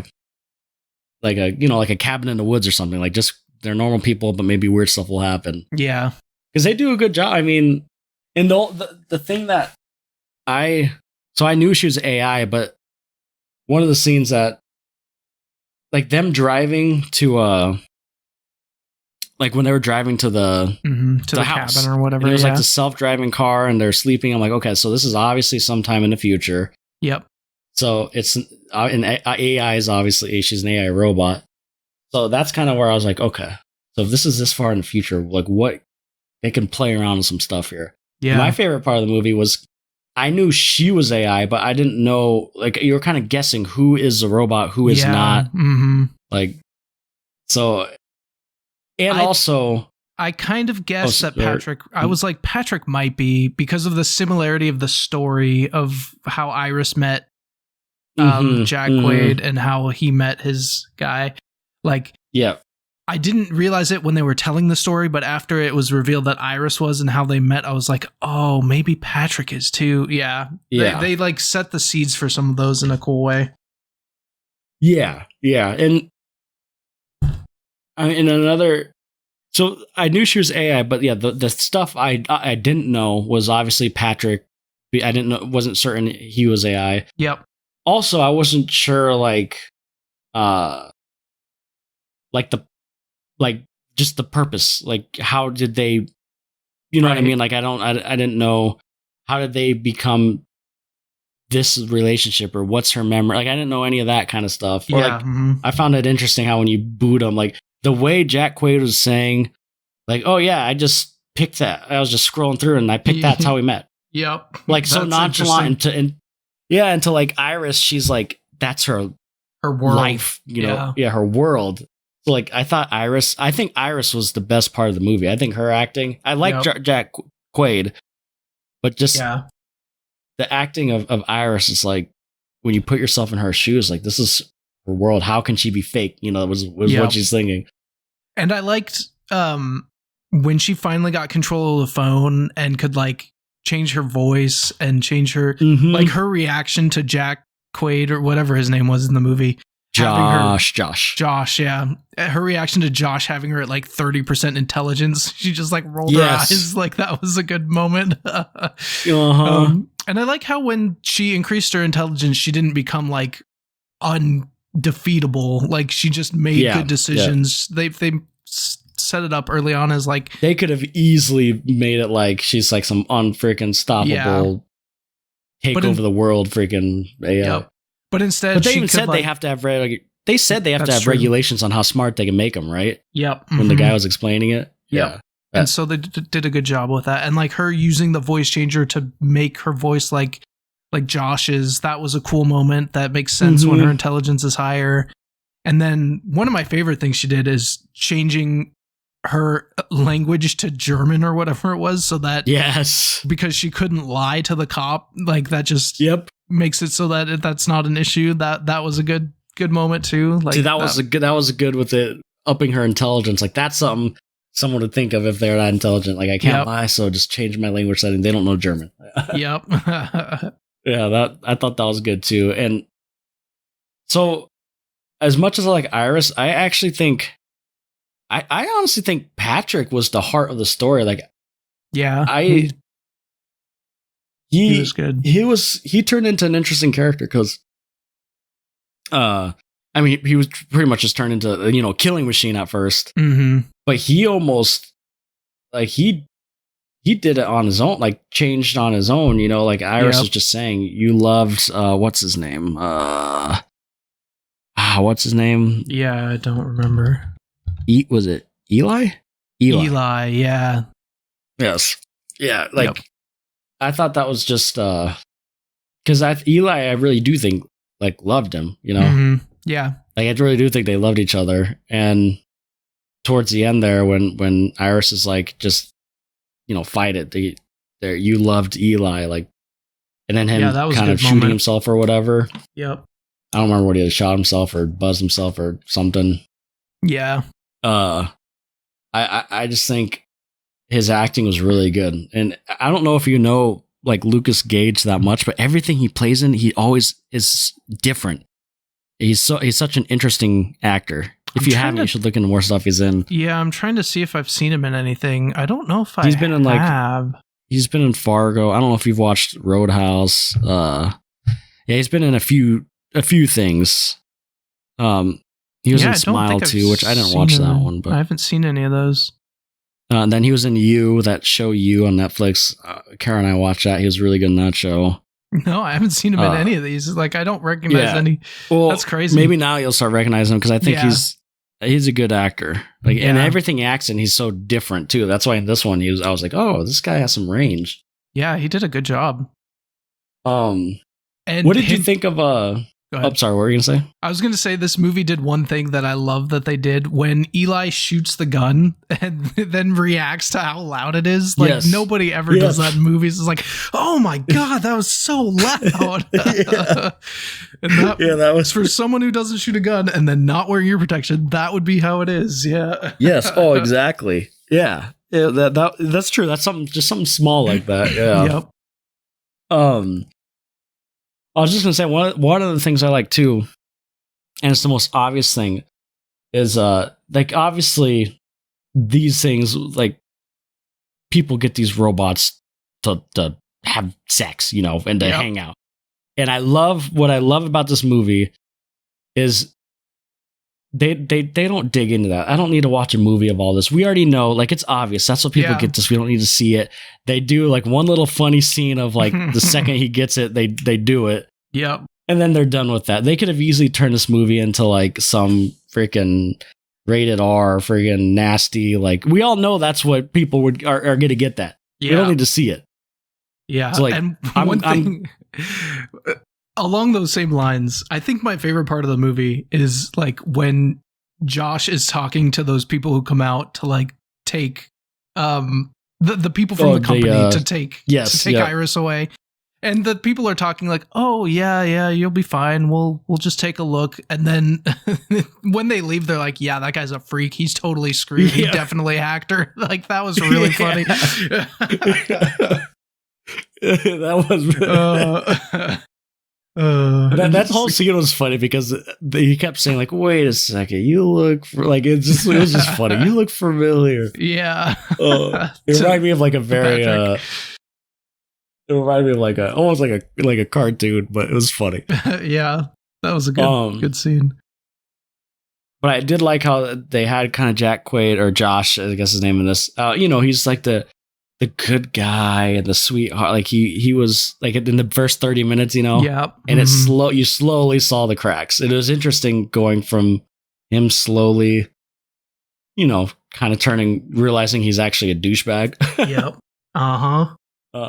So like Jack Quaid did great acting with that. Yep.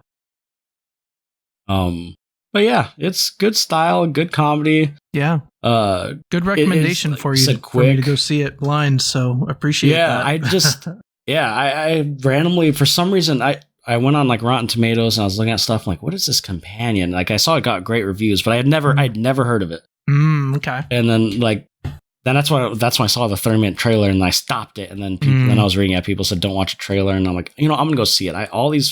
All the like reviewers I normally watch recommend it. I've never heard of it. It's been a while since I haven't like been to a movie of something I haven't really heard of. Yep. Yeah, I didn't. And then I saw it. I'm like, yeah, you got to watch it. Single word about it until you said something about it. So that's pretty crazy. Yeah, and I knew you would like it. Like that's why I had to text him. Like you should go watch this if you can. Yeah. Yep. But yeah, I loved it. And Iris, like I said, one last thing is I thought Iris, like I mentioned her before, but I think the actress did such a good job because she, like I said, she's like the cute girl next door, but like she's also like a badass. Yeah, she definitely like changed. She grew as a character, even though she's an AI. Like she she grew as a character. Yeah, that's pretty cool. And like now she's like free. So I would love for them to make some sort of sequel with this. Yeah, that would be interesting. like an AI that no one knows is AI, and she's kind of like just she's out there. free. She has no master. She could do whatever she wants to do. Yeah, interesting. That would Maybe be she interesting. starts freeing other ones. Yeah, there's a lot they could do with that. Like you start like a freaking. It could be one of those things where like the sequel is so much different than the first movie, you know? Yeah. Mm-hmm.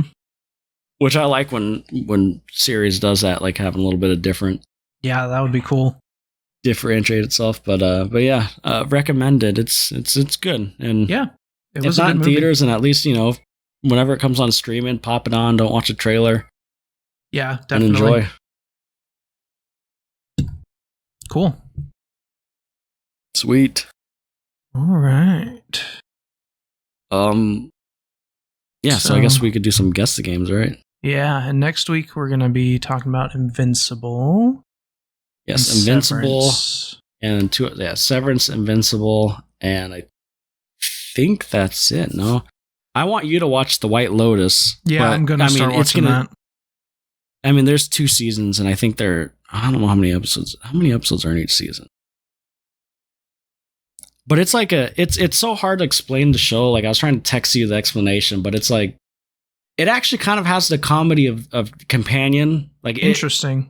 But it's also like weird, like Severance, like it's weird. It's a weird but good show. I think you'll like it. Like I think if you say I like it, I believe you.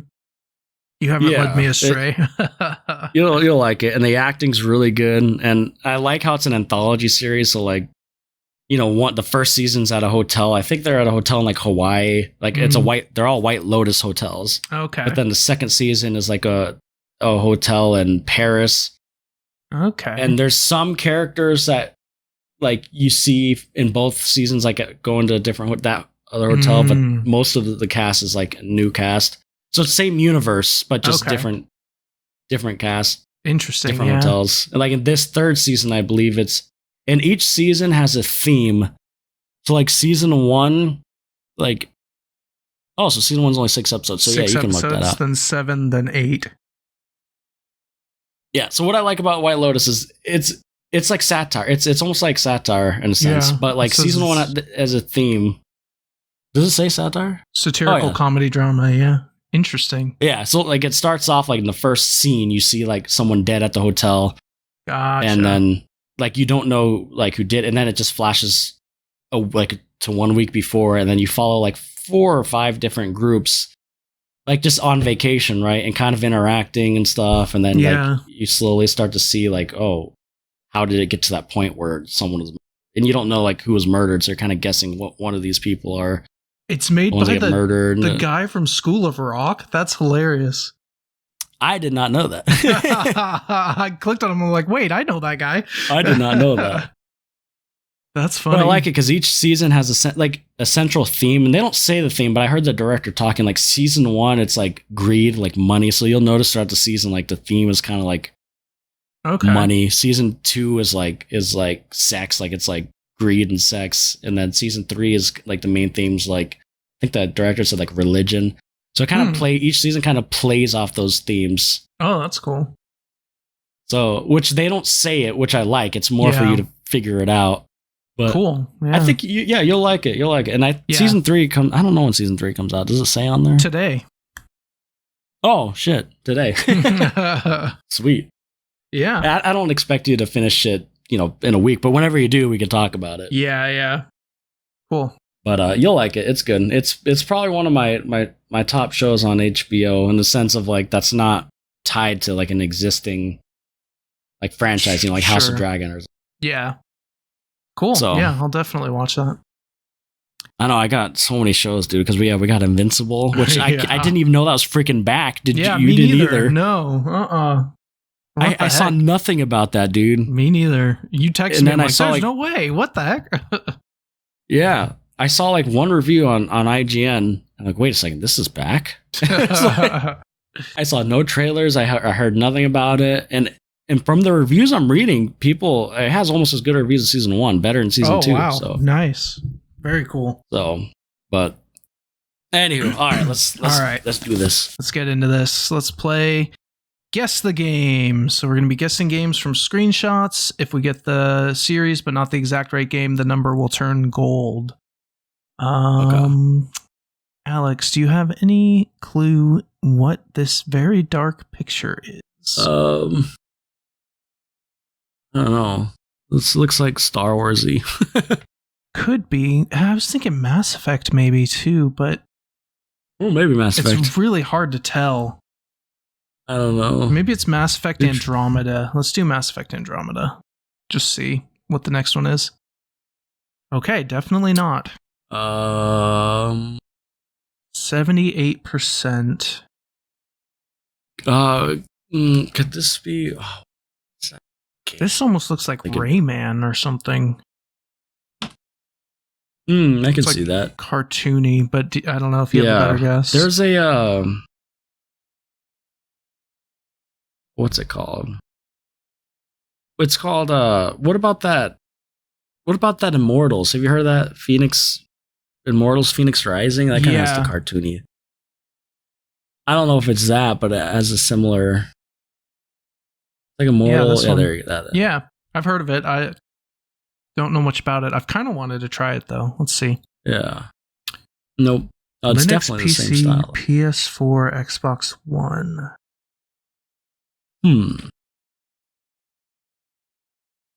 What's Linux? It's a computer. It's instead of Windows, it's another operating system. Oh, okay. That's interesting. I don't know. Though. Club Penguin. PS4, Xbox One. It looks like a adventure game or like platformer. Yeah. This ukulele. Not a bad guess. Well, you know what? This looks like it could be in Club Penguin, honestly. Is it?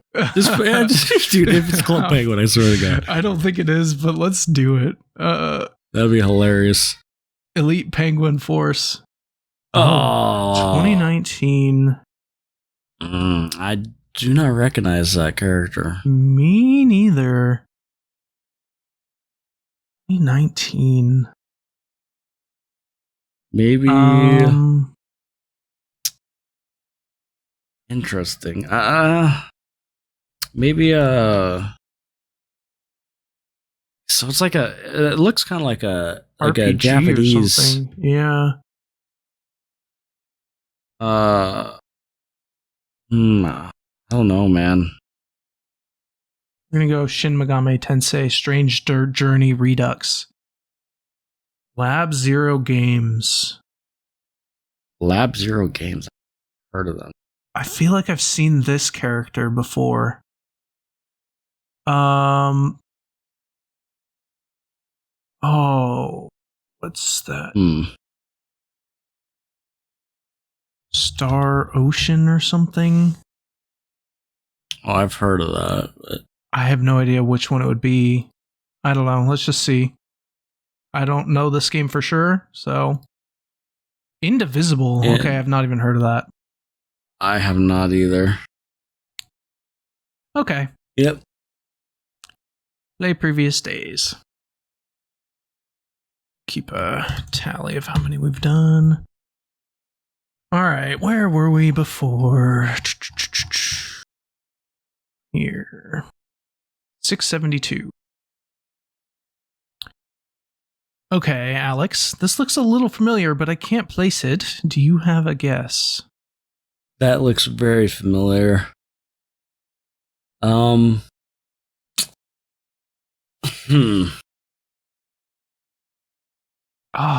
what could that be? I can't. It definitely looks familiar. It's.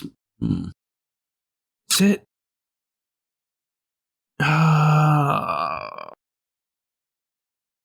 I almost want to say like the spaceship on the new Doom, but it looks too grainy. But you know, it could just be really zoomed in.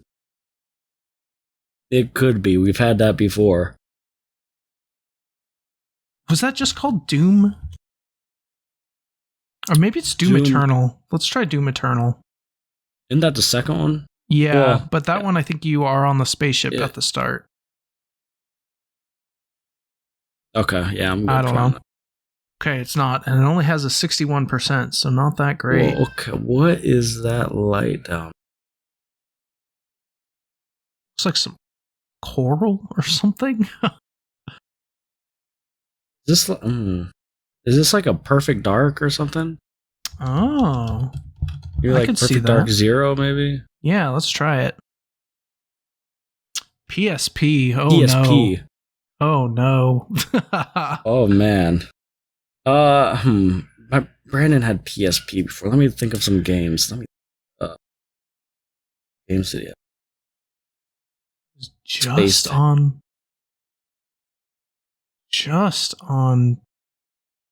PSP, huh? Maybe. Man. He had a Ben 10 game. Could it be a Ben 10? I'm fine throwing that out, yeah. I don't. What was it called? Ben 10 Omniverse. What it was called? We'll at least know if it's in the series. Yeah. Oh, it's a Star Wars game. What? Which one? There was a Force one on it. Star Wars Portable. Huh.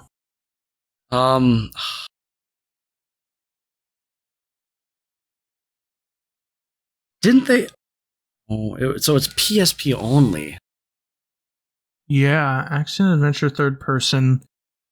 PSP only. That's interesting. There's one. It was Star Wars. Type in Star Wars. Let me see. Scroll down. Let me see if Star Wars Hunters. Jedi Starfighter. New Droid Army. I'm trying to think of the cover. Star Wars Lethal something. Go to L. Lethal Alliance? Ooh, Lethal Alliance. That looks familiar. Let's do it. Oh, nice. Hey! Yep. I did not have this. Yes. Weird. Not that great. Yeah, it doesn't look that great, to be honest. Yeah. You do play as a Twi'lek. That's interesting, but yeah. Okay. Oh man, this art style looks like I should know it. That does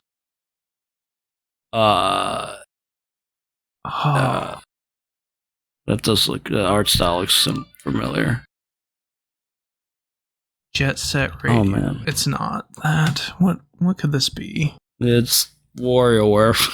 We throw that out every time. What is that one DS game where you can type in stuff and it and it like spawns it?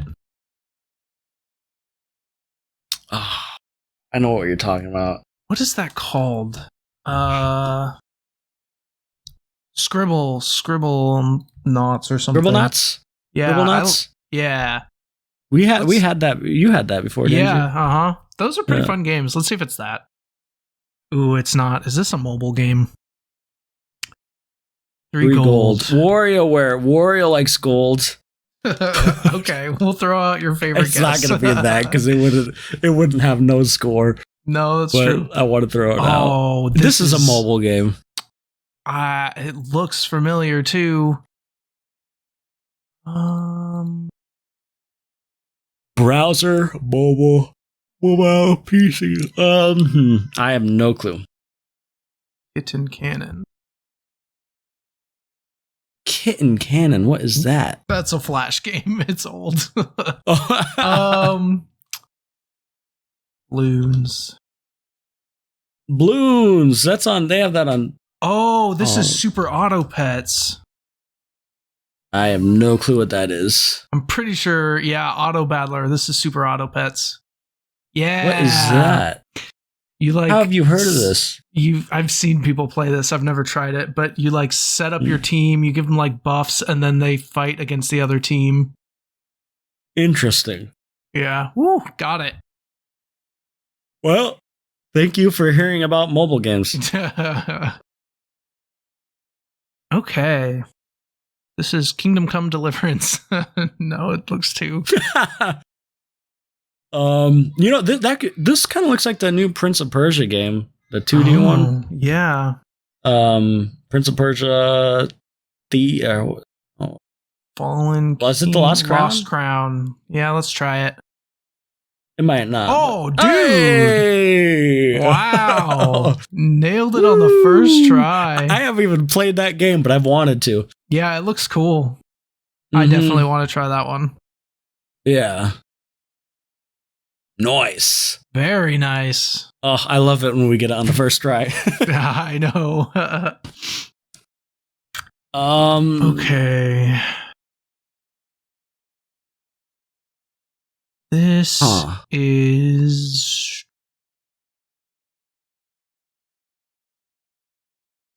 That's...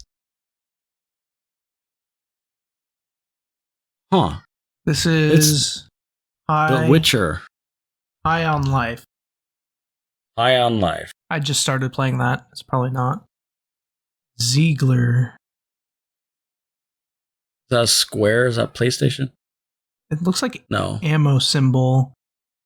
Oh, what is that one game that we played? We played. Yeah, not. I keep wanting to say Expanse. Expanse. It's like 3D. That would be cool. Yeah. Or third person shooter that has like gear like Diablo. That we played. I'm trying to think. I'm pretty sure we played. You're talking about The Division or something? Yeah, The Division. It's kind of, this reminds me of The Division. Yeah, try it. Thank you for that. Was driving me crazy. Ooh, it's not okay. Hey, that was a good guess though, because this. Yeah, this looks similar. PC, Xbox 360, PS3. I can't tell what the art style. Yeah.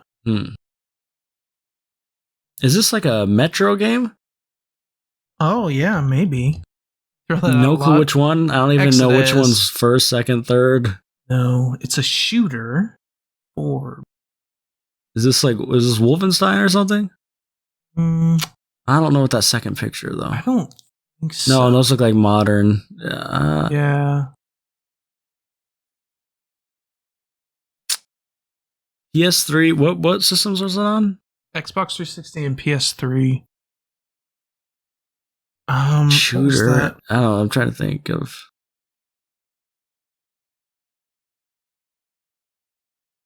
Oh, Bulletstorm. That's what I'm. That's not a bad guess. Yeah.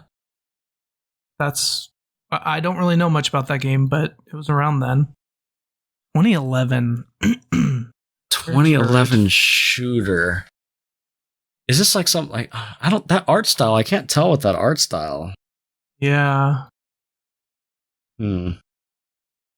Maybe like.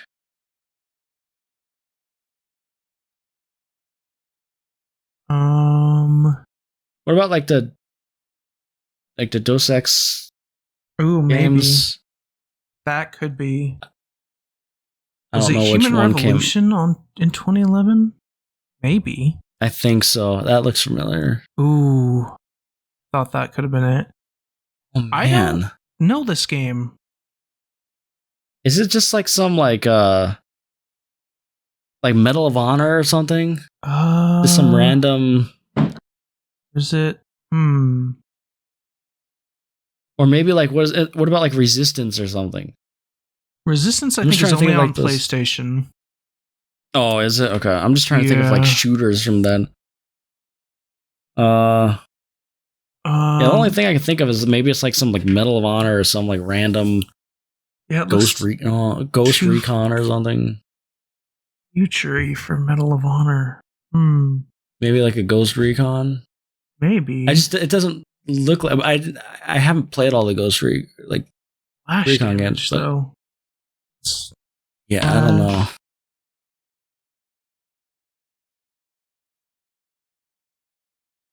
Mr. Splash. Yeah, I don't. Now let's try Medal of Honor. It doesn't look familiar, I could tell you that.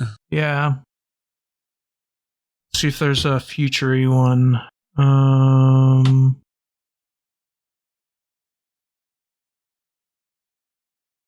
I don't know. I don't think I know this one. Let's see what it is. I don't. Oh, Brink. I've actually never even heard of Brink. You might recognize it. I saw it in Blockbuster all the time. This one. Oh, I recognize that cover. Yeah, yep. I just didn't know what it looked like. Never played it. Me neither. Darn. I did see that one at a Blockbuster all the time. Now you say that, yeah. It was everywhere. Yeah. Oh, this is great. Tony Hawk? This is Tony Hawk. Pro Skater 3, because it's my favorite one. Okay, for Alex. Ooh, it is Tony Hawk. Oh, Pro Skater then. No, 2. I want to say no. Maybe it could be 2 or it could be an Underground. Yeah. See? Okay, PS2, PC, Xbox 360, GameCube, and that's Xbox. An Underground then. Yeah. That's probably the first Underground. Or American Wasteland. Could be American Wasteland. Try American Wasteland. Yay! Nice! Yep. That's funny. We both knew it was Tony Hawk from this. What else could it freaking be? Yeah, I know. I never played American Wasteland. I didn't play American Wasteland. I didn't play it either. I played Underground and the regular ones. I like Pro Skater ones the most. The Underground ones are still good, though. Yeah. I agree. Yeah, Tony Hawk Pro Skater 3 was the one I played the most on I played on the GameCube. Yeah, that was a good one. I think I played the first one the most. Yeah. Oh, yeah, that one's... the first 3 or 4... The first 4 were good. Yeah. The 5th one that came out on the Xbox One was trash. I don't even think I played that one. What is this? I think this might be an old Fallout. Maybe Fallout 2? Okay. Not a bad guess. Hey! Nice! I just watched... Nice. I just watched someone play Fallout 2. I watched the Fallout Anthology speedrun from GDQ. So that's why I recognize this. Nice. Really cool speedrun, by the way. First try. Yeah. Those games are so different, 1 and 2, from the rest of them. It looks like totally different. Yeah. Like different genre and everything, it looks like. The story and like the characters and like species kind of things are the same. But yeah. Mm-hmm. Gameplay totally different. Arrows. Okay, we got some arrows there. That's it. What is that? That looks like some sort of like steel wall or something. Yeah, I would agree with that. What the heck? Arrows and some steel wall. This is Baldur's Gate. There you go. 3. It is. Good job. I don't know if that was even out then. Right. Oh, it looks like PC. 85. Could be PC, yeah. This is Thief. That's a good yeah. PC, PS4, Xbox One, PS5, and Xbox Series.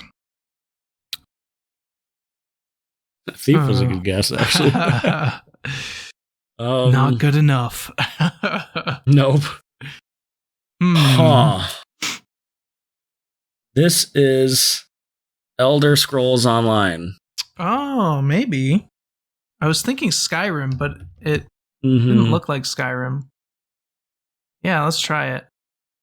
Oh. Mystery Adventure RPG. There's a gun. What?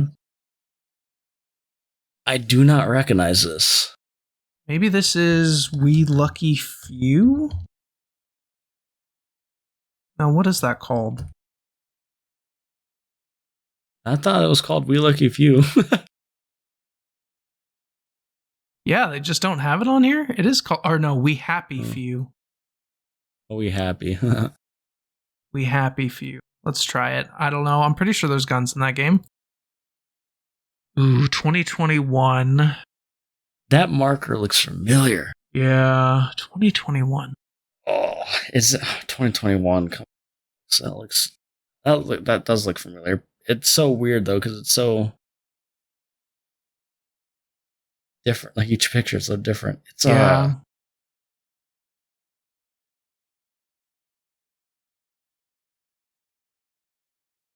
Is it, no, they go back to that third one or the fifth picture. No, okay.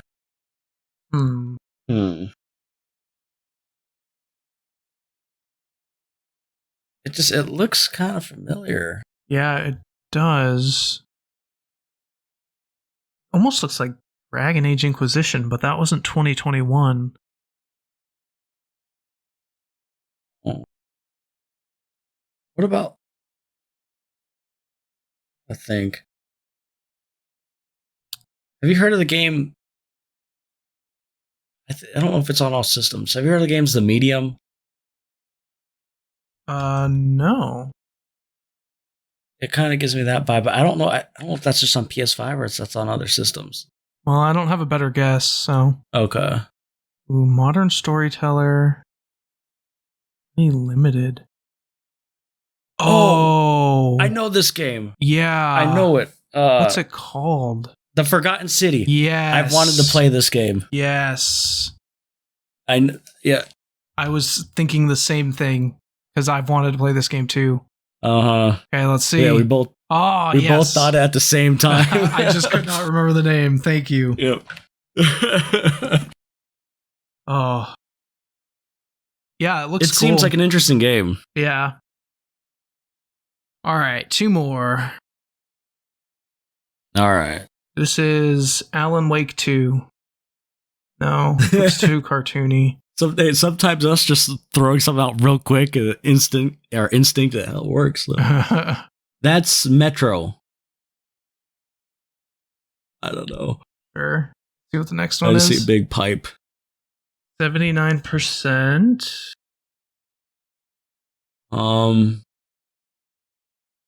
Ooh, what about that? Like Days Gone. You heard of that? Oh yeah. Is it with a Z? No, it's not. No, okay. No. There is a Days with a Z. I don't know what it's called though. Ooh, that was a pretty good guess because that was a good guess because it's PlayStation. Yeah. PS5 and PC. So it's a PS5 exclusive. I mean, I know it's on PC, but it's not console exclusive. Weird. Man, Days Gone. That would have guessed that right here too. Yeah, me too. Is this a PS5. tank or is this just a car? Can't tell what this is. I don't know.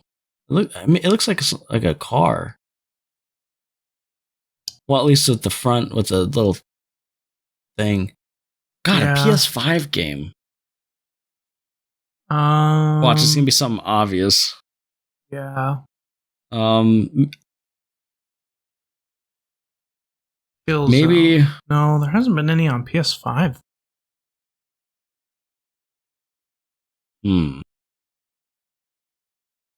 What's that tank game? War Thunder? Was that on PS5 only? On PC? I don't know. This could be maybe go back to the first 2 images. This could be the Silent Hill remake, maybe. Oh. Because I think that's Silent Hill 2. Sorry, Silent Hill 2 remake. Yeah. Is that just called Silent Hill 2? I guess maybe it'd just be 2. I think it's called just 2. I don't know if it'd recognize it as that. Yeah, let's try it. Ooh, I like Nope. Action driving simulation thriller. Well, like a Gran Turismo or something? Gran Turismo 7, I think, is on PS5. Okay. Yeah, let's try it. Oh, 2024. Jeez. The hell? I haven't played this, I can tell you that. Tony Hawk's Downhill. Downhill Domination. I don't know. Ironwood Studios.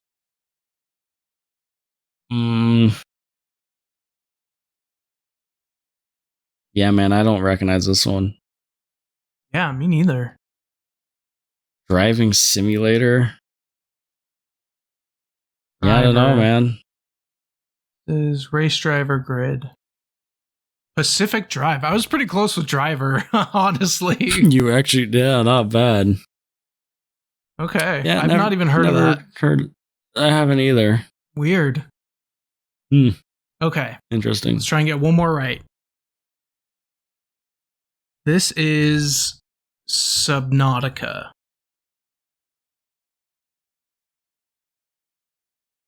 Maybe. Any other guess before I throw that out? The only thing I could think of with that wall is what's that Could be Apex, maybe. what's that game where you shoot the portals and that shooter game? Oh, I know what you're talking about. The multiplayer game. Yeah. The like Halo with portals game. Yeah. I don't remember what it's called. Called like Split or something? No. It's you know what I'm talking about though, right? Yeah. Split Second? Splitgate. Splitgate sounds familiar. Splitgate. Yeah, let's do it.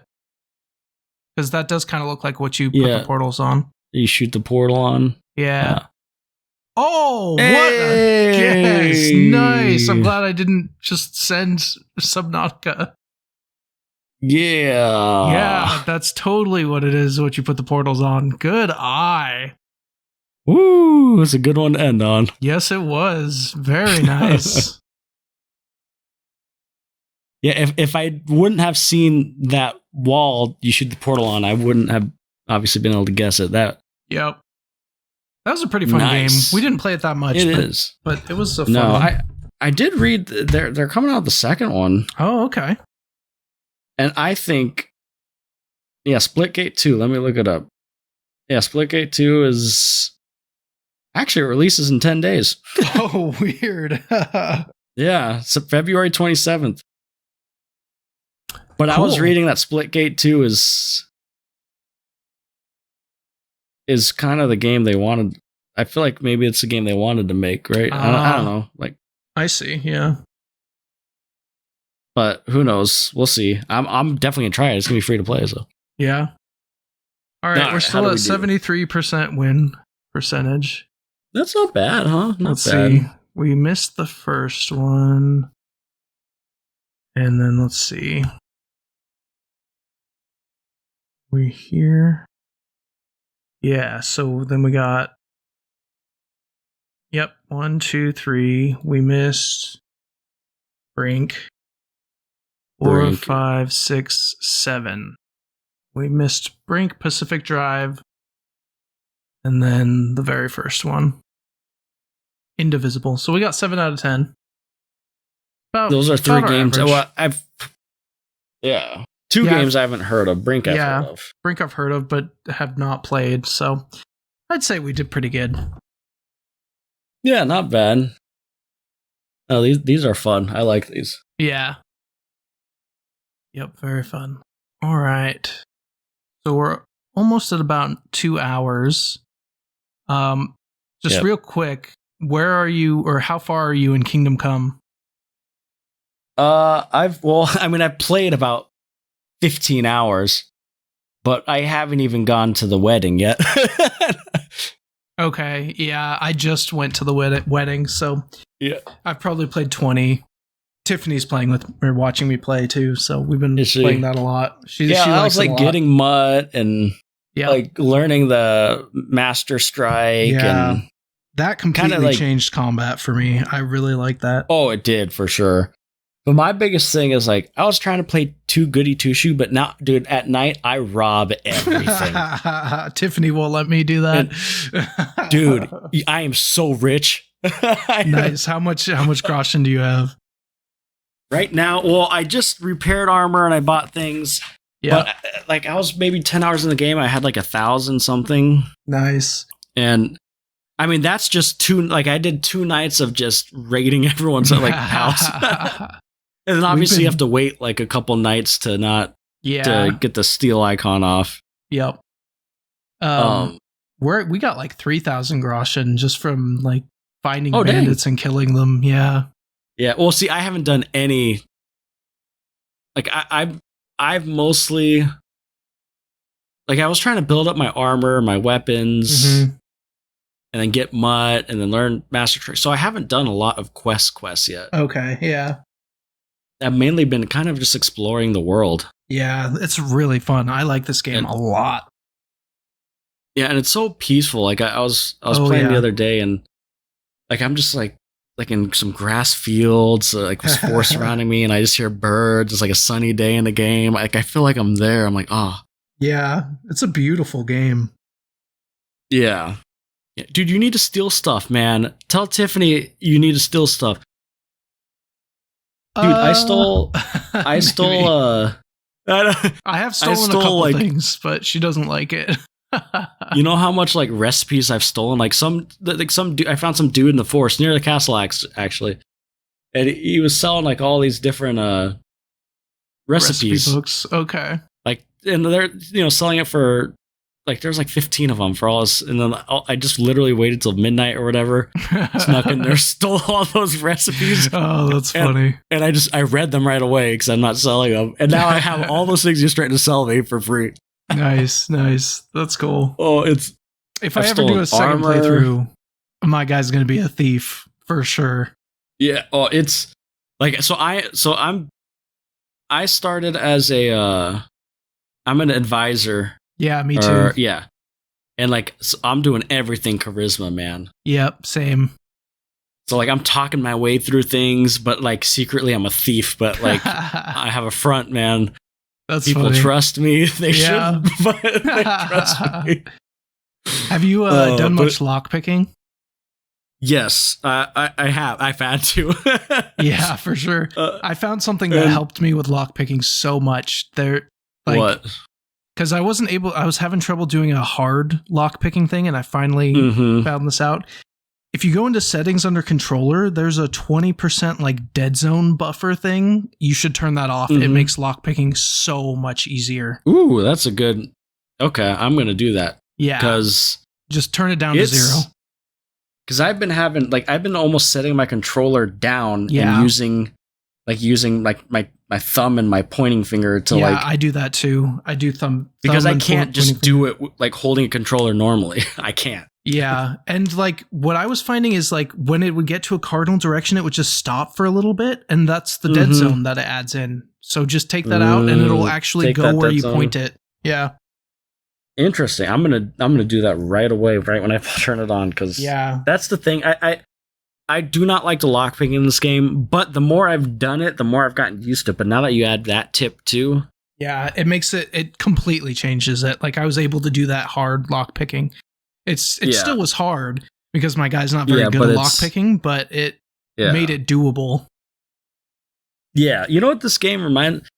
Well, it reminds me of like kind of like Oblivion. Like, do you remember in Oblivion when you could just freaking jump to like, and the more you jump, the more you kind of gain levels. Yeah, it's kind of like, the more you ride your horse, you're gonna gain a stat point for that. The more you lockpick, like I really like the level. Like it feels natural. Like you kind of play how you want, and it'll level up. It does.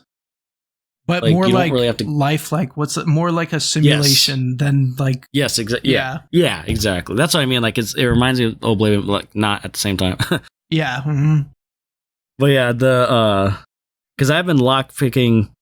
I'm going into people's houses, and then I'm like pickpocketing them. Yeah. And we have never pickpocketed. Oh, dude, it's so fun. They're like sleeping, and the pickpocketing took me a while. Well, it didn't take me a while to understand, but like, have you done it once or no? No, we have not. Yeah, you have to hold the button down, and like the more seconds you hold it down, the longer you get to pickpocket. But like, obviously, the longer you hold the button down, like it starts to turn red, and if it turns too red, they'll catch you. Yeah. So like, interesting. And then you have like a certain amount of time. There's like a wheel, and you get to pick some stuff, and you have a certain amount of time to like go back to the top. It's interesting. Yeah. But the freaking tailor guy, the guy selling the clothes, pissed me off in that first town. Yeah. I was trying to bargain with him and stuff, and they got all cranky at me and pissy at me. So I swear to God, that night I freaking went and robbed his whole place. I robbed it all, dude. All that stuff I was trying to get and haggle him with, I stole it. It was free, little punk. You made me mad, dude. That's really funny. He was giving me attitude. Yeah, I had that happen with the blacksmith. The blacksmith gave me attitude too. Yeah. But I'm used to getting my way with my charisma, man. Yep. Like, We've so been doing a lot he of pissed me off. alchemy and blacksmithing too. Yeah, I haven't done a lot of alchemy. I've done some blacksmithing. You know what helps with alchemy a lot is what? Having your wife take a picture of the recipe and reading it to you. It makes it so much easier. Oh, I'm sure it does. That's seriously. Because I just did the initial tutorial of that, and but I like the idea of it. And the thing is like people are saying, oh, build up all your schnapps or whatever to save the game. Like, I just save and exit. Same. Yep. You know how many times I've saved and exited the game? Pretty much anytime important. Yeah, I think I'm at 250 saves. Yeah. Because like, especially like before I like do all my thievery at night, I'm obviously gonna save. Yep. And see, for me, because one time, see any person on the road, save and exit, come back in, yes, and then fight them or whatever. I get that. Dude, one time I screwed up too because I was pickpocketing a guard.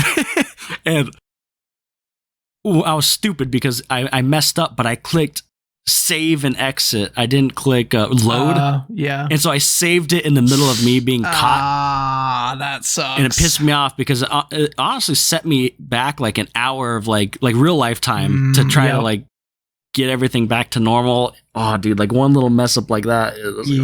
That sucks. If you hit load, it may have that other save, but... Well, the problem is the last autosave was like 45 minutes ago or something. Ah, dang. Yeah. So I overrided my last like manual save. I see. Yep. Dang, that sucks. Because and there was one time where I traveled a lot, and this was towards the beginning when I was playing, and I didn't save, and like I died, and it like I lost like I think I lost about an hour of gameplay. Yeah, we had that happen and once. Ever since then, I save a crap. Yep, same. I was like, oh man, I was like, Tiffany, if you ever say save, I will just do it. Like, just remind me, and I will do it. Like, please, we need to save. Yeah, just remind me, no matter when, just to save.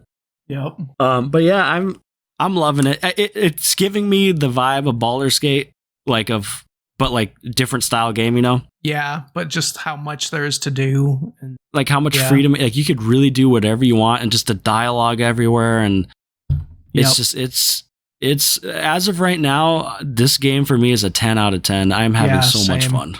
Yeah, agreed. Like, totally freaking worth it. And I'm 15 hours in, and I still haven't got to the dang wedding. Yeah. But I feel like you have like how much the beginning was kind of hard. Yeah, it was. You started off, you didn't really have a place to sleep. Yep. Like with no money. Yeah. And then like I'm slowly, like finally, like I stole armor. I stole my way out of a lot of things. But another thing that helped me a lot is I just harvest the honey and use that for my food. Same. Yeah, that honey is awesome. Because it lasts forever. Oh, pretty much. Yep, like it does. And it heals you. So I've never had to worry about food because I just harvest that honey. Yep, same. It's so good. Yeah, and that's what got me a little bit of Groshen or whatever at the beginning, is I harvested all that and sold it. Yep, sold it, kept some, ate it. Yep. And now like I've obviously like in kind of a lot of the towns I've paid indefinitely so I could just sleep there. So I don't have to worry about it. I could technically just travel back to one place, but yeah, we just use the blacksmith place. Yeah, I use the original town, and also there's some like random inn that it has like a bathhouse. It's near the Jelly-off one. Yeah, it's near that camp, kind of. Mm-hmm, yep. Where what's his face is Tomcat or whatever. Yep. Where you get the Master Strike. Yeah, that was what helped me with that fight is because I was struggling with it. What I learned that when I just push into him. Like I would just clash swords with him, and every time he would like push me off, I can get a free strike, and then I just go right back and push into him. He'd push me off, I get a strike. Nice. I struggled with that for a little bit. When I did that, I started learning about the feint system. Have you figured that out yet? Like feints? Kind of, not fully. No. So the Master Strike has been my favorite, but before that, or just in addition to that. if you like charge up your strike and hold it, let's say to the right before you swing, if you switch it to the left and swing, they're a lot more likely to miss the parry. So, or like if you go up, then switch it to down, or right to down. Like if you switch at the last second before you swing, that's the feint. Interesting. Yeah. Okay. That makes sense. But I've just been using Master Strike now. Yeah, Master Strike is really fun. Yeah. I've heard that's pretty much the thing to get. Like everything I was reading is they recommend doing that, getting that first. Yeah. Mm-hmm. Yeah, it's fun, man. I'm having a blast, and I think I'm getting to the point where I am gonna get to the wedding. Nice. So I'm assuming then you went with the blacksmith and not the windmill or the factory. I did. Yeah, Tiffany didn't want to steal the documents. I was gonna say, I think I'm gonna go.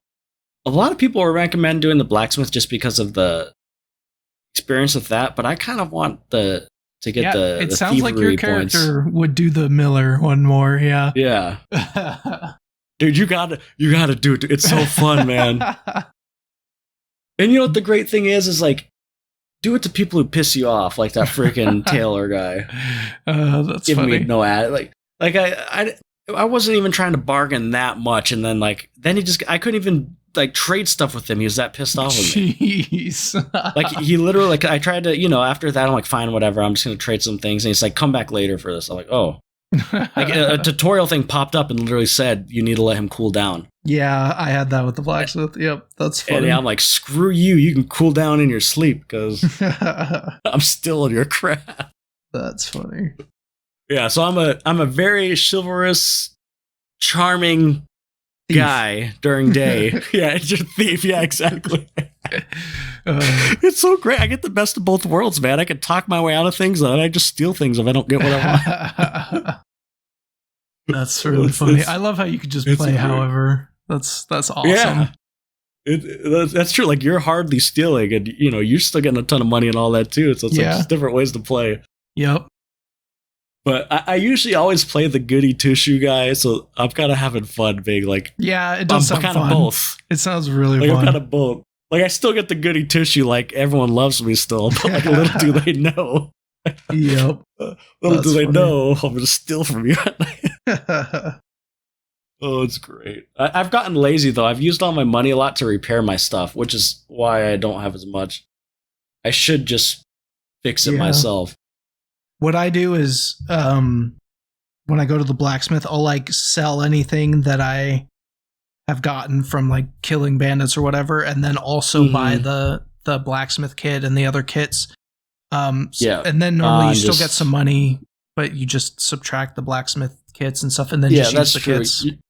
You're still profiting, but you're just profiting less because you're getting the kits. Yeah, getting your armor back. Yep. Smart. And then you get some experience from using the kits too, I think. Or you could just steal the kits.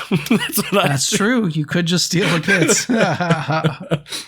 I stole a lot of Groshen too. A lot of times in their bedrooms, in their chests, they have like, dude, they have a good like 300 in there sometimes. Jeez, wow. One time they had 400, and then other cheapos have like 10. Those poor people. Those poor peasants. Yeah, that's why I gotta steal in the city folk, man. Yep. not the peasants, living in a little. Another thing too I like about this game is I'll actually read through a lot of like the codex, like the history. They're kind of interesting.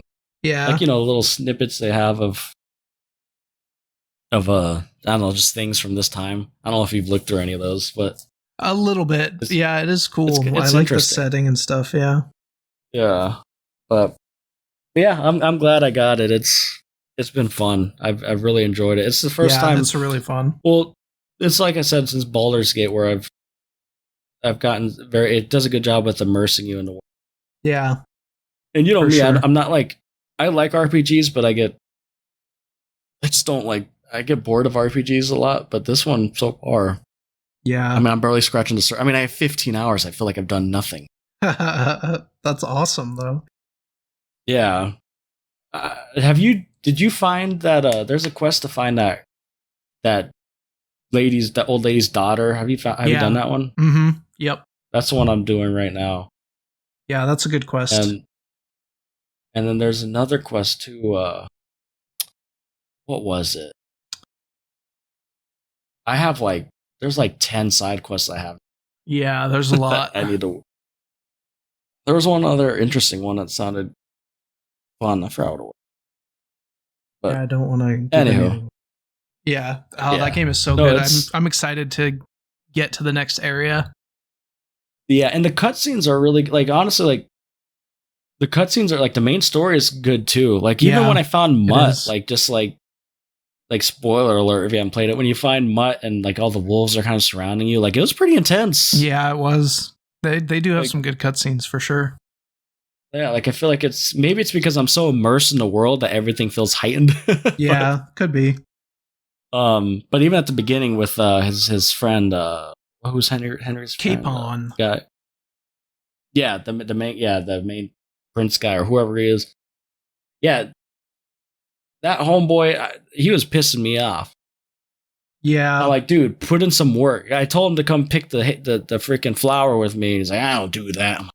Dude. Yeah, he is annoying sometimes. Yeah, I mean, I love him. He's cool and he's fun, but dude. Yeah. Oh, Henry. I've seen so many memes with Henry, the main guy. Yeah, there have been a lot. So good. But anyways. Yeah, that's pretty much all I've been playing and watching the time I have. Yeah, same. We've been playing that a lot. Yeah. I did start High on Life just as a second game. Oh, and I've also been playing Banjo-Tooie actually when my wife doesn't want to play. Oh. That's been fun. Nice. But that's been 2 weeks I've been playing that. Yeah. It's a fun one. I want to play that one because I never beat that one. Yeah, it's good. I like the first one better, but it's still good. Yeah. Well, I feel like most people like the first. Yeah. But I still want to play the second one. Like I said, I've never played it, I've played it. I never beat it, so a lot of it would feel new to me. Yeah, you know? I don't remember it very much. I did beat it, but I don't remember it. No. So it is playing a brand new Banjo game, which is pretty cool. Yeah. Yeah, I've been meaning to play that, but that's got between. I mean, I'm playing obviously Kingdom Come, and then just with everything else, I barely have time for Kingdom. Yep, makes sense. Yeah, but I definitely will get to that eventually. Nice. Yeah. All right. Well, I think we should end it here. Yes.